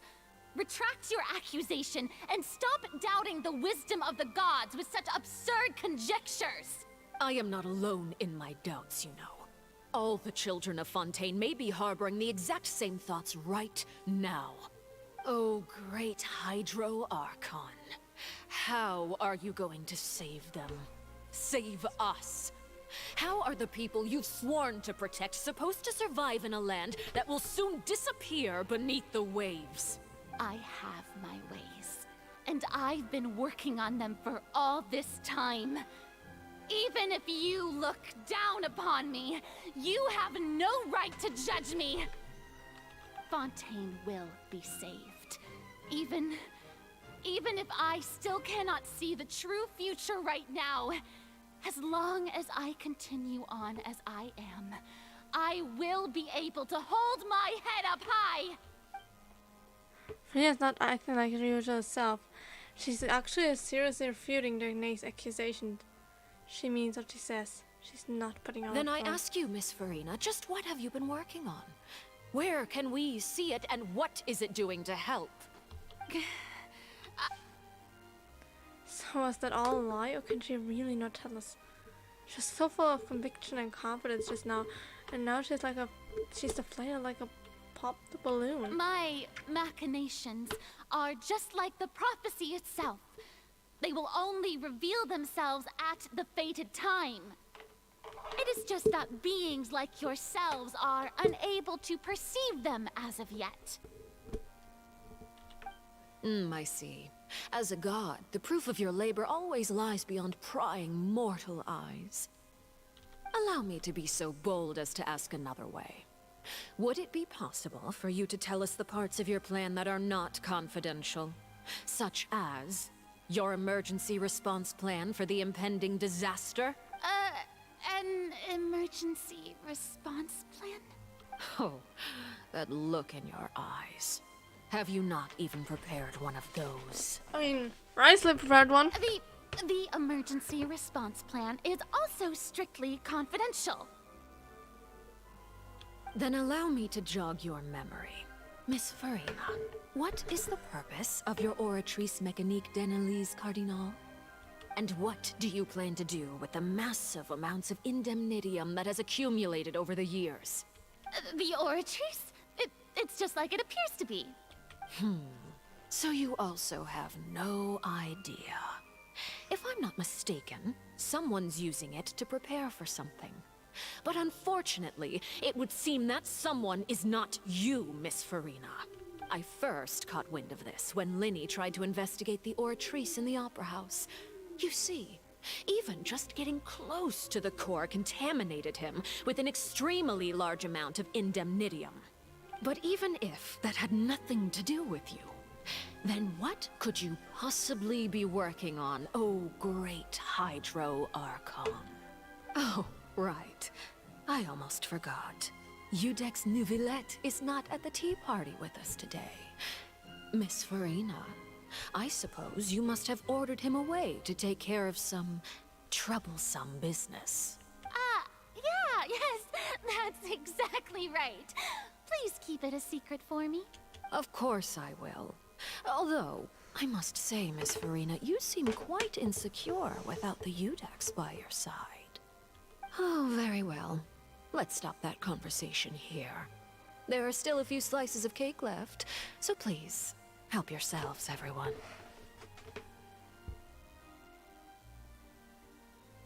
Where what came from? These aren't the topics I can speak about. I don't even know what Neuvillette's task was. If I had to guess, he probably went down to deal with a certain Primordial Sea. But can he really deal with it all by himself? And is Farina being truthful or not? Traveler, I heard that you were recently commissioned to handle a few matters on behalf of the Udex. Why don't you take an extra slice of cake? Those who work hard deserve gratitude and praise. You too, Paimon. Thank you. Paimon will take you up on that offer.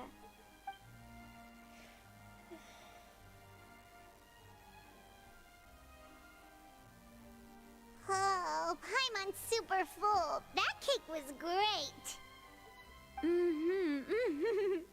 If it's on my tea table, it must be of the highest quality. Yes, and we must thank the knave for bringing these over as well. You're welcome. I'm sure the cake also felt greatly honored to be featured at Miss Farina's table. And I was merely catering to Miss Farina's tastes, seeking a chance to chat over tea. You mean the Oratrice Mécanique d'Analyse Cardinal? Depending if we have time, I can actually show it to you. It is getting late. Why don't we call it a day? There are still a few matters that I need to take care of, so I must take my leave now. Very well. We'll end it here. Mind seeing me off, Traveler? We could use the opportunity to discuss Child before I must be on my way. Paimon's coming too! Okay, 1 second. I'll be right there. Kino, let me go. Where is... Actually, we are in the right place. 1 second. Huh.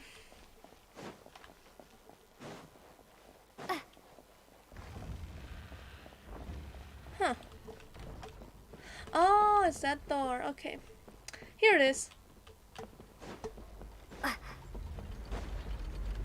this here is the Oratrice Mécanique d'Analyse Cardinale.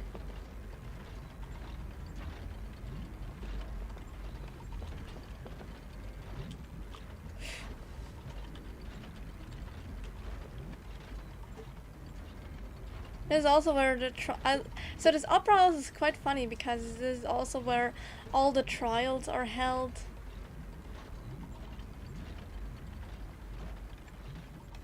They kind of view it as entertainment. And oh. Oops. Oops. Let me see. Let me. Thank you. And this was also where Linny and Lynette's magic show was. Right here did the thing crash down. From all the way up there. Over there, this is where Farina sits. And this over there is where Nivelette sits. Or the Udex. Well, in that case, during the magic show, he was actually sitting next to us. How do I get up there? Again.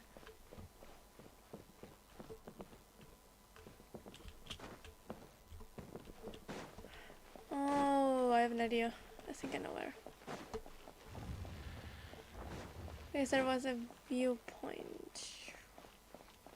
Oh, can I skip it? Ah, damn it!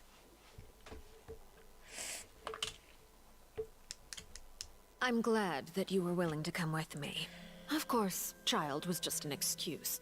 I have no interest in your dealings with him. That's what Paimon thought. That's what Paimon thought. What do you want to say? You lent your aid to the children of the House of the Hearth. As their father, I would like to express my gratitude.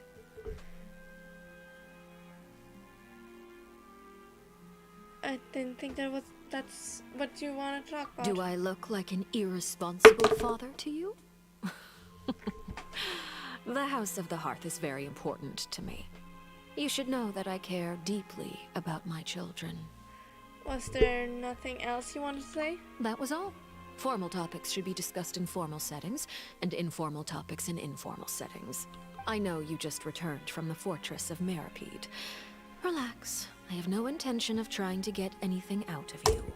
Linny, Lynette, and Fremine are still there, and I trust their judgment and abilities.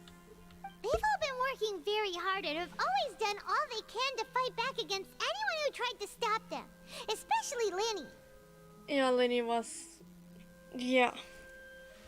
You of course mean it was Wriothesley. Linny. He's a tricky one to deal with. It's unfortunate that Linny's so eager to prove himself that he can't learn to rely on others, including me.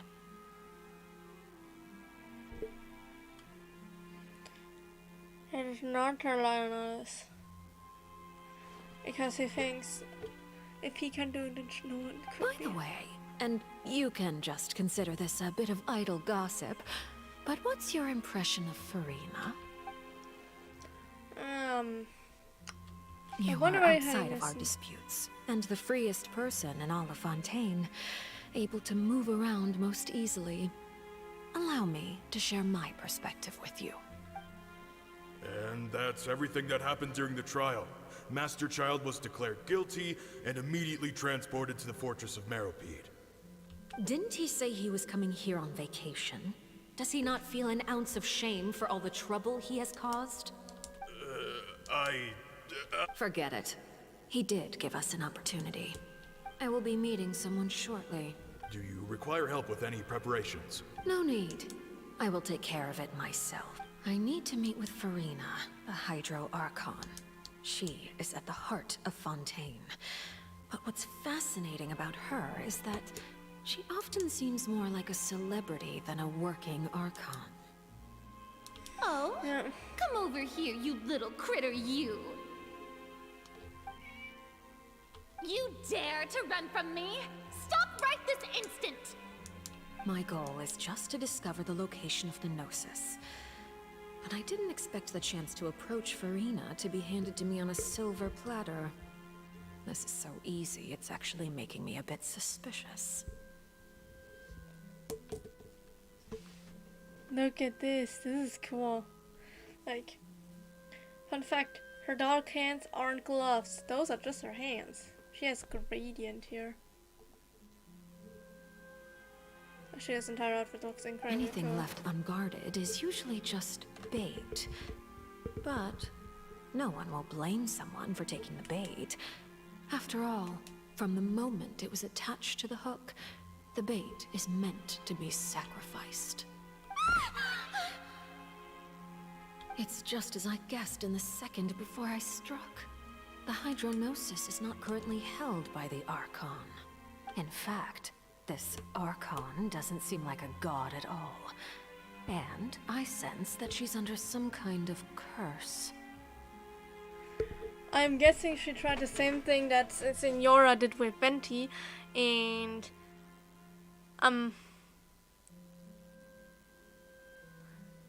Wanderer tried with Nahida. Basically, a gnosis is not regularly located in the chest of someone, of an Archon, generally speaking. It's like a replacement of the heart. And it appears to me she tried that with Farina, but unlike with Nahida and Venti, it didn't go through. Instead, she just pushed her to the ground. Meaning she can't be a god. She has a physical body. Fully physical.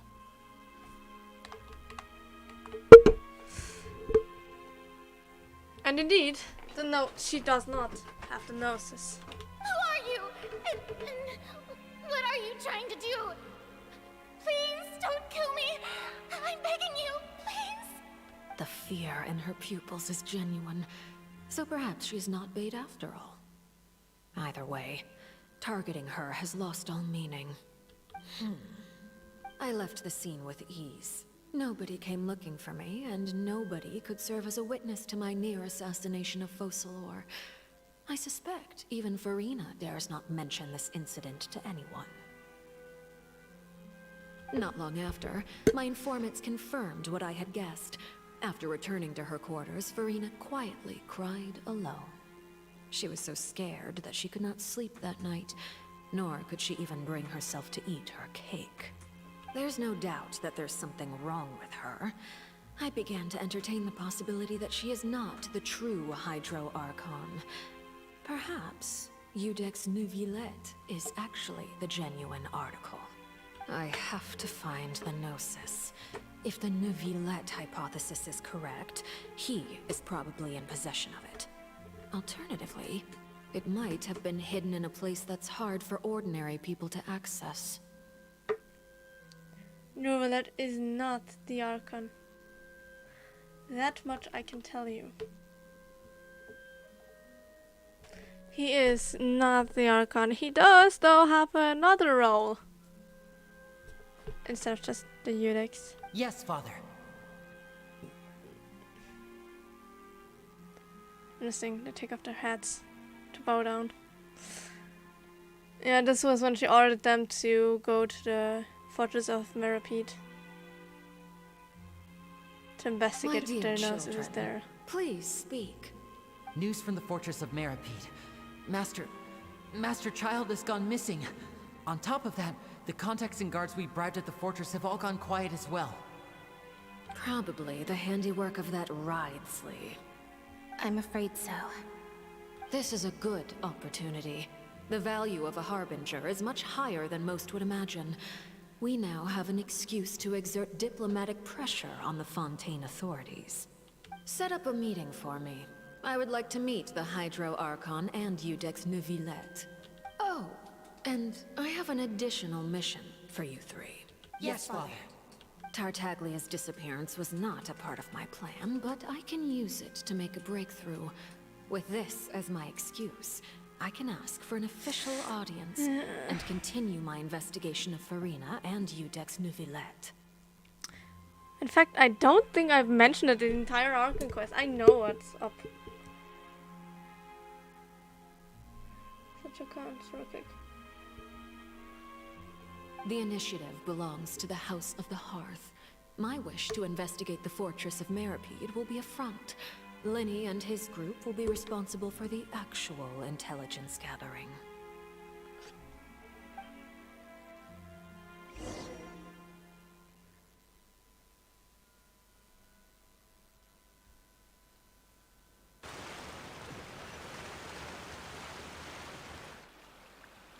You should know the rest. Lenny's group is quite close to you, so they wouldn't have hidden anything from you. You attacked the Hydro Archon? It wouldn't mean anything, even if you shouted it from the rooftops. After all, even Farina herself is still pretending that nothing of that sort ever happened. Alright then. I've now had 2 chances to enjoy tea with Farina. I have to say, the leadership of Fontaine is even more inscrutable than I had imagined. I once surmised that Iudex Neuvillette must be the Hydro Archon, but now, that doesn't seem right to me either. How do you come to that conclusion? I am a servant of Her Majesty the Tsaritsa. Over my years of service, I've learned how a real Archon conducts and carries themselves. Whether Iudex Neuvillette or Farina, neither fits the bill. It's hard to imagine either of them as the Archon. No, well, Farina is... How do I explain this? Just, a lot more emotional than Archons usually are. And while Neuvillette lacks that emotion and instead is this authority figure, I don't know, it doesn't fit either. Of course, that is all just how I feel. Gut feelings often do not require justification. It is, however, quite amusing to me that after all my years working in intelligence gathering, I've come to realize I am at a complete loss regarding the identity of the god of the land of my birth. Don't you think Fontaine is quite intriguing? A catastrophe looms, yet many secrets have yet to rise to the surface. It looks like Fontainians will have no choice but to save themselves. Ultimately, though, one must survive in order to do anything else. Should the need arise, I would be happy to cooperate with you. You don't need to commit to anything right now, of course. I have a feeling that the situation will continue to evolve, and as your name is often connected with noble deeds, I'm sure we will work together someday. Hey Ash, do you have a hypothesis of what's going on? Since Alekino is assured that neither Farina nor Neuvillette are the Archon. Do you have any hypothesis of what's the truth?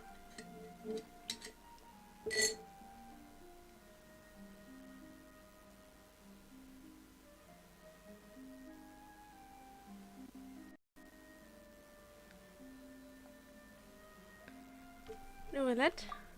He certainly returned quickly. You must want to catch up with each other, so I'll leave you to him.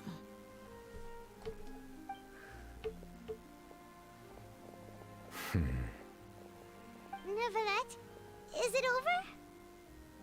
Nope. For now, yes. It'll but this probably issue will be prove on quite Act thorny 5. in the long term. I'm concerned that sooner or later the prophesized events will occur. Thank you for protecting Farina. May we ask what happened down there? To put it simply, I used my power to force back the primordial sea and reseal the sluice gate. That's what happened on our side. We recount the happenings of the tea party to Neuvillette. So as expected, the knave has turned up the pressure on Farina. She's trying to feel her out, though I'm still unsure as to her motives. Can I ask some questions? Permission granted. You have enough power to force back the primordial sea. Does this mean you have some deeper connection with the Hydro Archon? Wonder if he'll reveal himself. It can't be that you're the real Hydro Archon, right?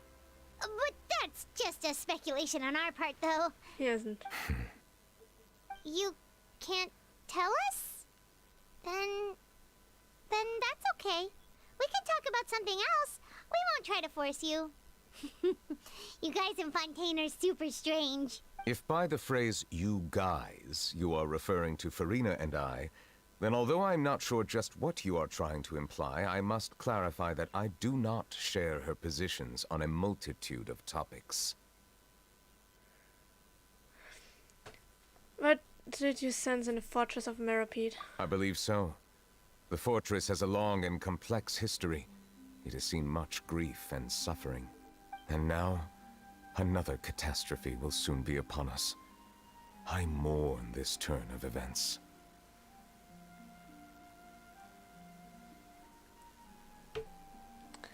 And suddenly it rains again, of course.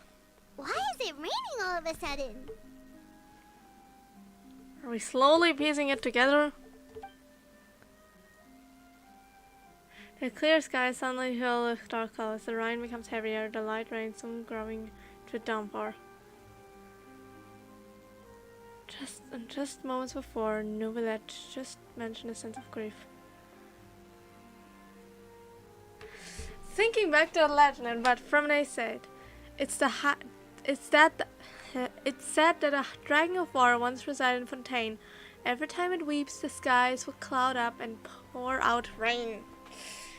Wait, Nouvellette, you can't You be. may be closer to the truth than you think. Oh? And what are you thinking? He's the dragon sovereign of water. The dragon of... what? It's pretty close.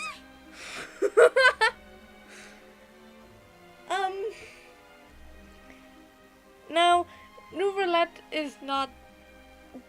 how to explain this? Not the quote-unquote real one. But rather, it's a similar situation with Marika. aka reincarnation. Please do not be so surprised. Oh. Farina?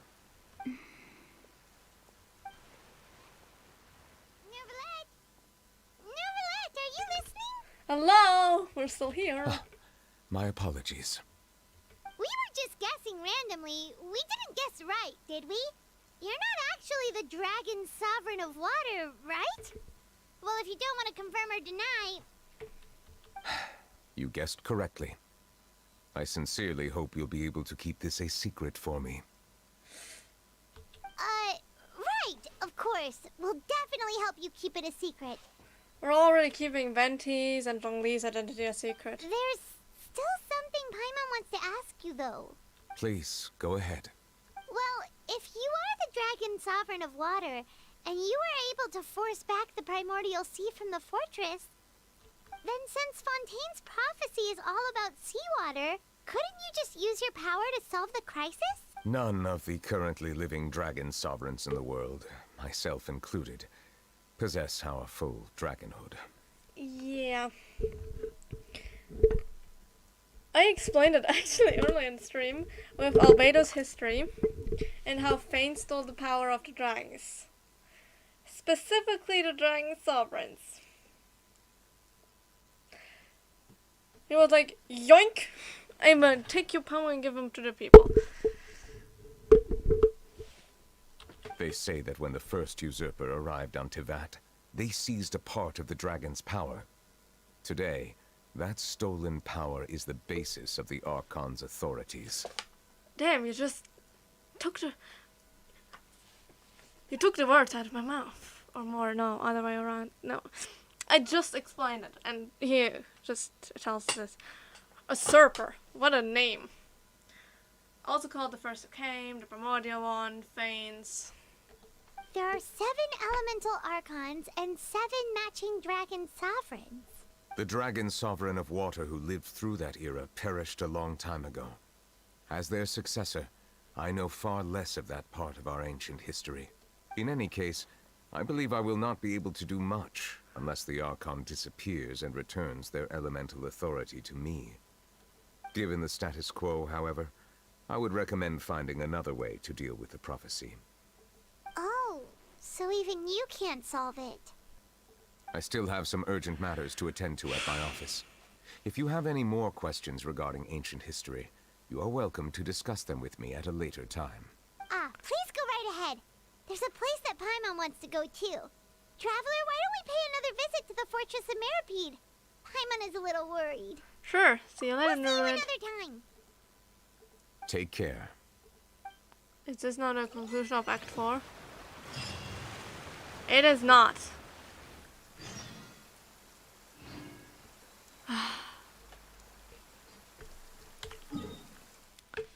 This is a long ass act.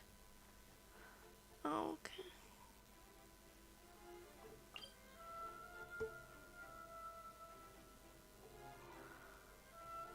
Okay, let's go to the infirmary.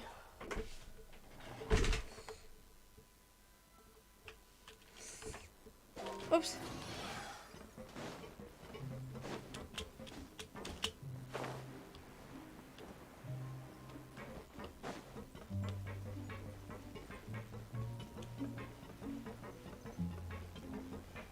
Whee.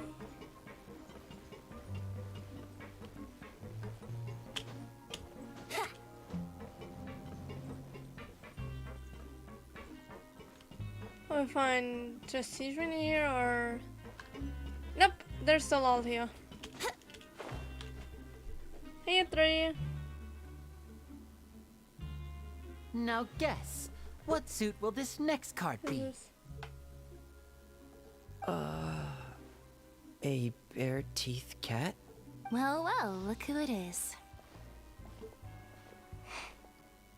Traveler, Paimon. We're back.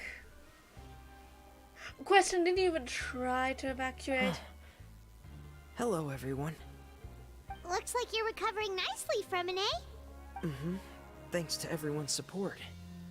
Oh, right. I managed to work up the courage to thank Miss Clorant in person.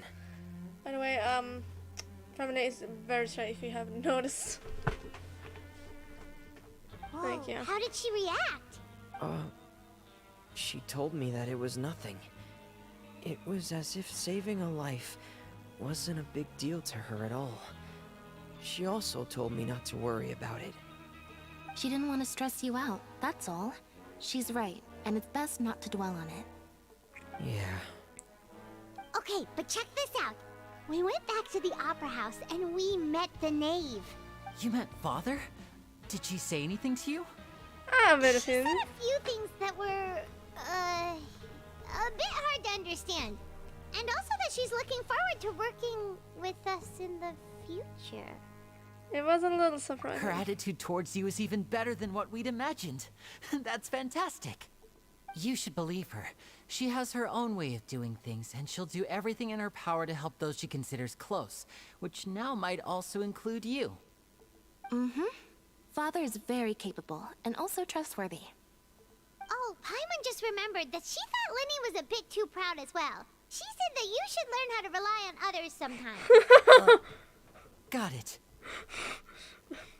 Should literally call you out. That does sound like something that Father would say. Hey! Are you going to stay here for the next few days? Looks like it, yeah. Excellent. I will host a tea party. For real?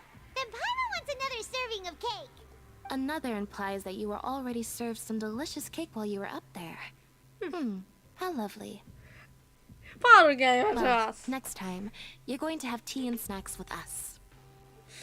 Aww. Alright. Where else? What is the closest? This is the closest. Wouldn't gliding be faster? No, venting line would not be faster down there.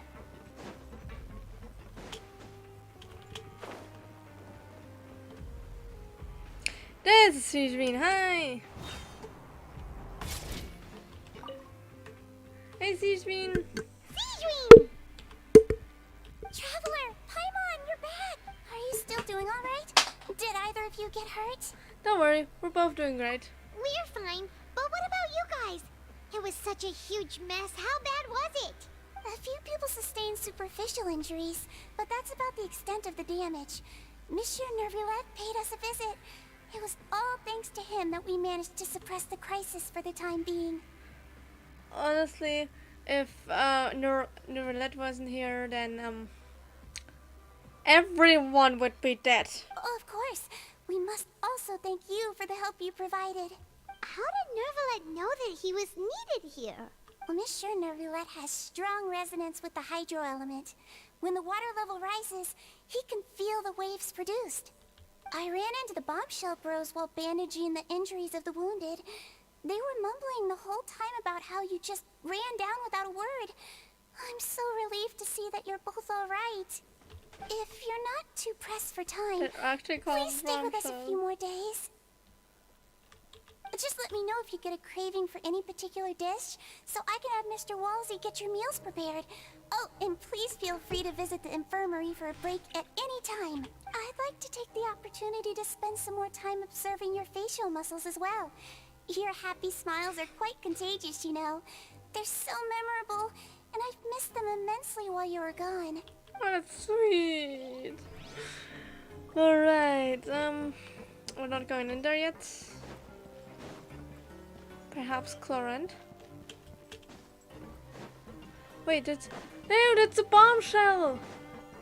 Bro. Bombshells. Whatever. You guys are back? Crystal, Laveroon. You guys didn't get caught and thrown back down here, right? Huh? No, not at all. And here I thought you'd managed to escape from jail during all the commotion.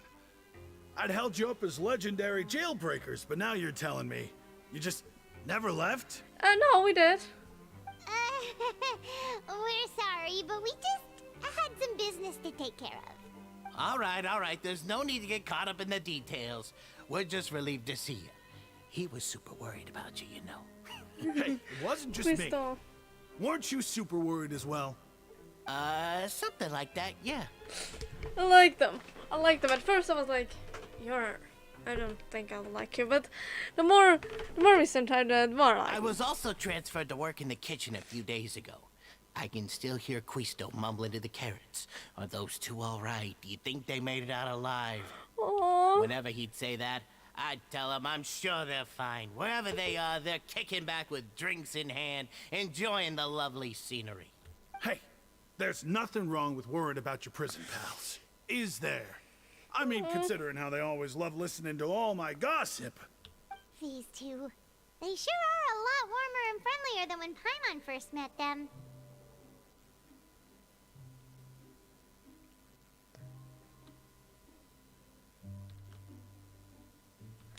I'm sure the welfare meals must have skyrocketed in quality recently. Oh, well, if you say so. I'll be watching you to make sure you finish every last bite. Oh, shit. Well, it's not Cedrin's cooking, so... It depends for her. And last but not least, Risley.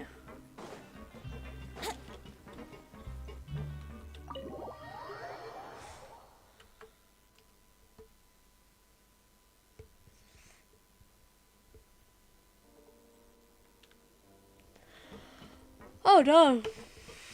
Okay.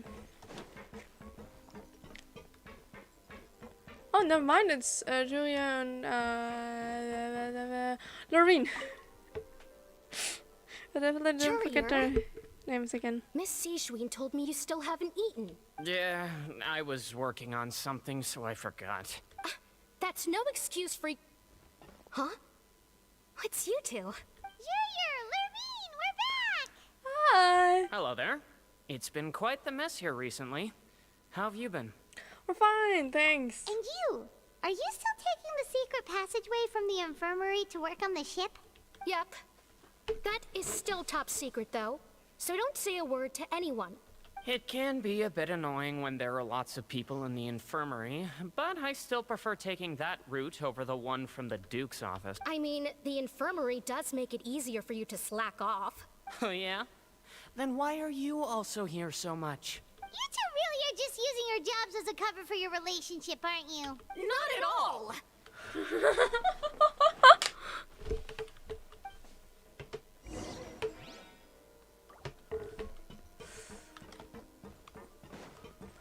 there. And again up there. Ah! Yo, what's up? Do my eyes deceive me, or did I just see two inmates come back after making it to the surface? Some strange winds blowing of late. No, we're just checking up and everything's alright. The fortress is doing. Is everything still alright? We're fine, for the most part. Neuvillette came down and took care of the worst of it. If that's the case, why don't you just ask him to stay here? Oh, yeah, what a brilliant plan. Let's go convince the Udex himself to exchange the courts of Fontaine for a puddle of water in the middle of nowhere. I don't think it's going to work. He came here in a hurry and left without even stopping for a cup of tea. He did remember to take Miss Sigewinne's gift with him, though. He sure sounds super busy. Miss Cloran has left as well. She also took her gift from Miss Sigewinne. Were the gifts milkshakes? Neuvillette got the milkshake. Cloran received lipstick instead. Those aren't even remotely alike. Well, it's Neuvillette's own fault for making Sigewinne worried about his health by working so much. But besides that, our head nurse is still pretty fond of picking out beauty products for the ladies. Oh, and I have some gifts here for you as well. Huh? Are these from Sigewinne too? Nope, they're from yours truly. You've already wrapped up your work at the fortress, so you can return to the surface at any time. You haven't yet served your full prison term, however, so you may continue to use your cell until your term is up. For real? Then we could stay here for a really long time? Is the food still You colored? may access the cafeteria for free. Just remember to come complete your paperwork once it's time for your release.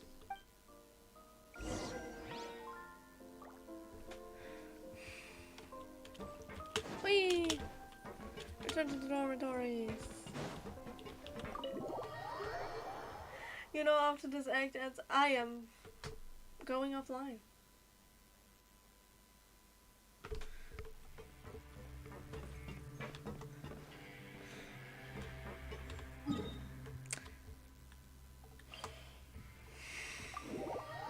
Let's go to sleep in our beds. Yeah, we slept in for like 2 weeks or something at least.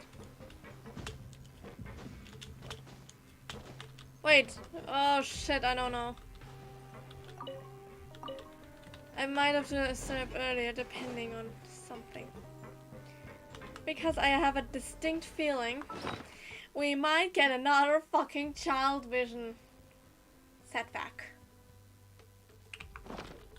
Or we see things from a child's perspective. Wouldn't gliding be faster? No, Bendy, if I could glide, I wouldn't be fucking running. Do you understand physics? Huh?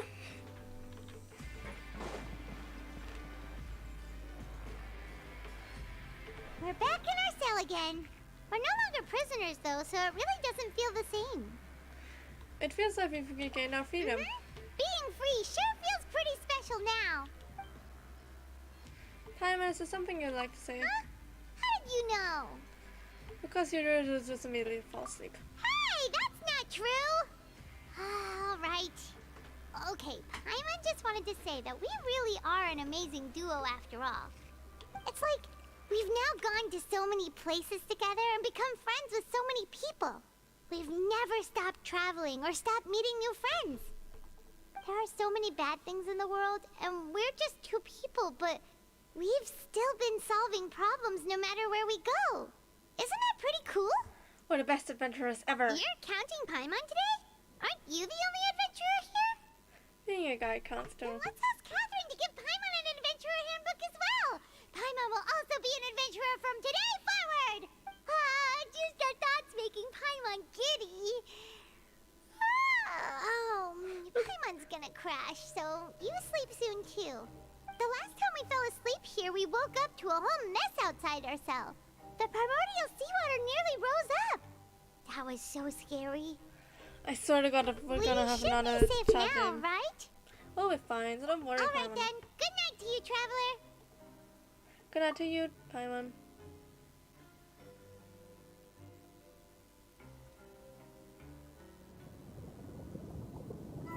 I fucking knew it. I fucking knew it. Another vision. Setback. Damn. That looks like the Primordial Sea. If I ever seen it. It's pretty.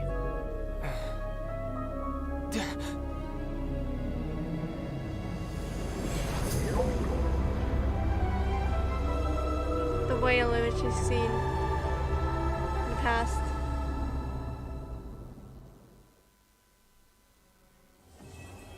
Act 4. We did it. Act 4 is finished. I will not continue the Archon quest today. Nuh-uh.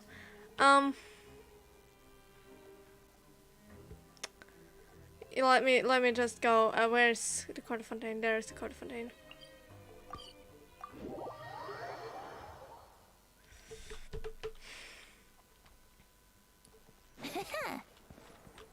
Ad Astra Abyssal. I'm taking my Thank you daily for commissions. Ad Astra And also this patch, this here. And I'm also taking this. As actually second last Archon quest that exists currently. The monster Archon quest is chronologically afterwards, but yeah. Hello, hello fairy. I didn't realize you were talking. I think we have enough for one single wish. Let's go for Navia. I don't even know what my PD is at, but I don't think I will get her. Yeah. That being said, I think this will be at the end of the stream. We'll start Act 5 tomorrow, probably.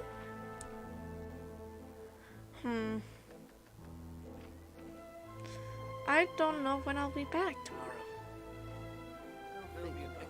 Come on, traveler, let's go. The world is full of lost ballads just waiting to be rediscovered. Given all, I'd say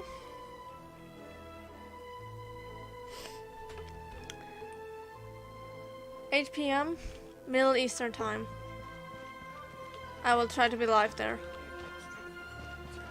Keyword on try. And I will not do it in one go. I am stupid enough to try that. But maybe you can do half of it. Half of the last or second to last Archon quest, depending if there's a Daneslov quest afterwards. Ooh. This does look like the perfect place to hide a chest. Huh.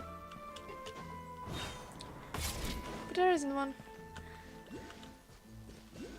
But there is a hydroculus.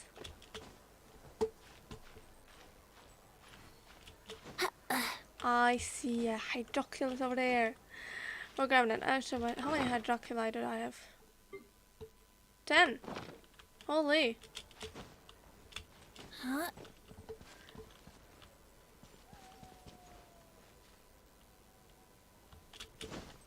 Huh.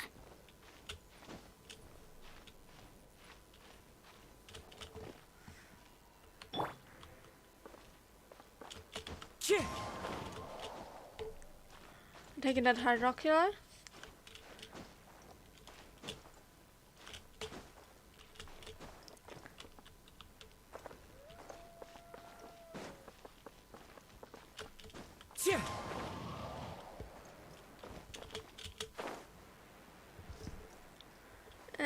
There.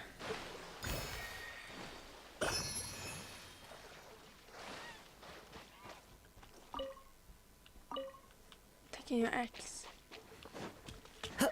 Now let's pay this up to a statue of the 7.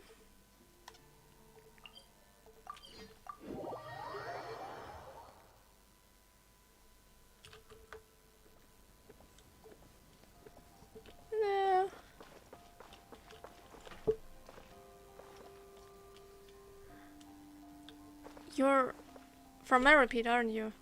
You look like it, at least.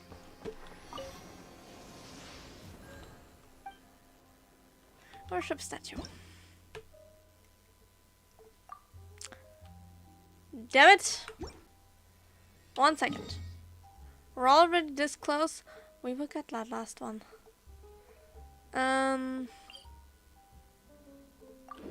There.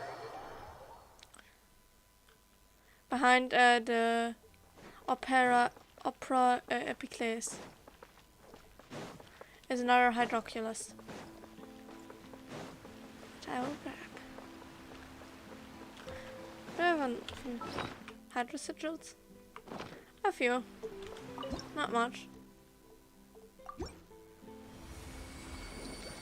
Huntlessly seen. Oh wait, there was something. Hey, give me. We're taking all this stuff with us because why not? 430k.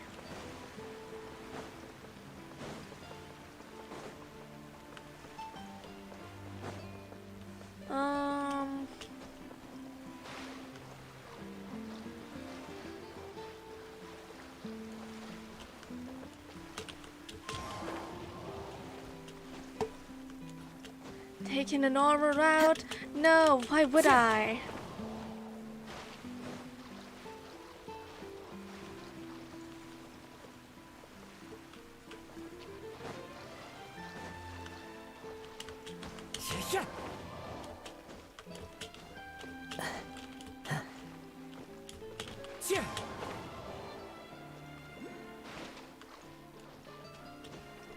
There.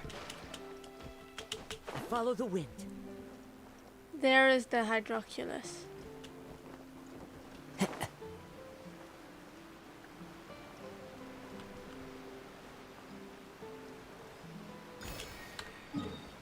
So now let me go to the statue over here.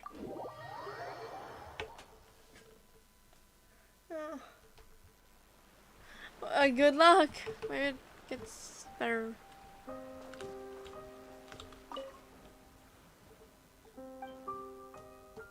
Worship statue.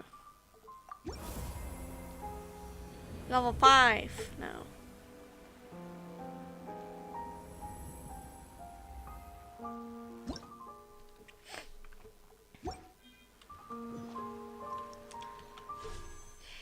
We can also wish twice in this banner.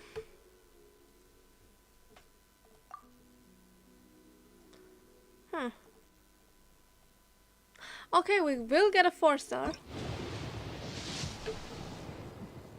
There it is. Someone maybe I don't have? No, it's Alliance Roar. Damn it. And now we are difficulty for anything. And it's nothing. Great.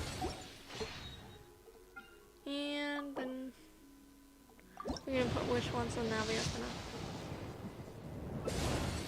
Nothing. Sure, when will this banner update? 17 days.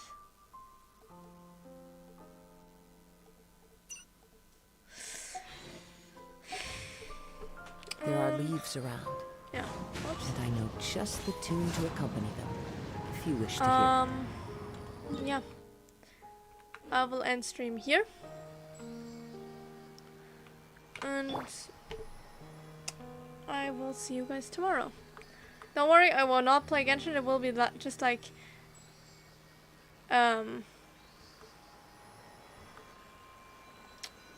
start of today.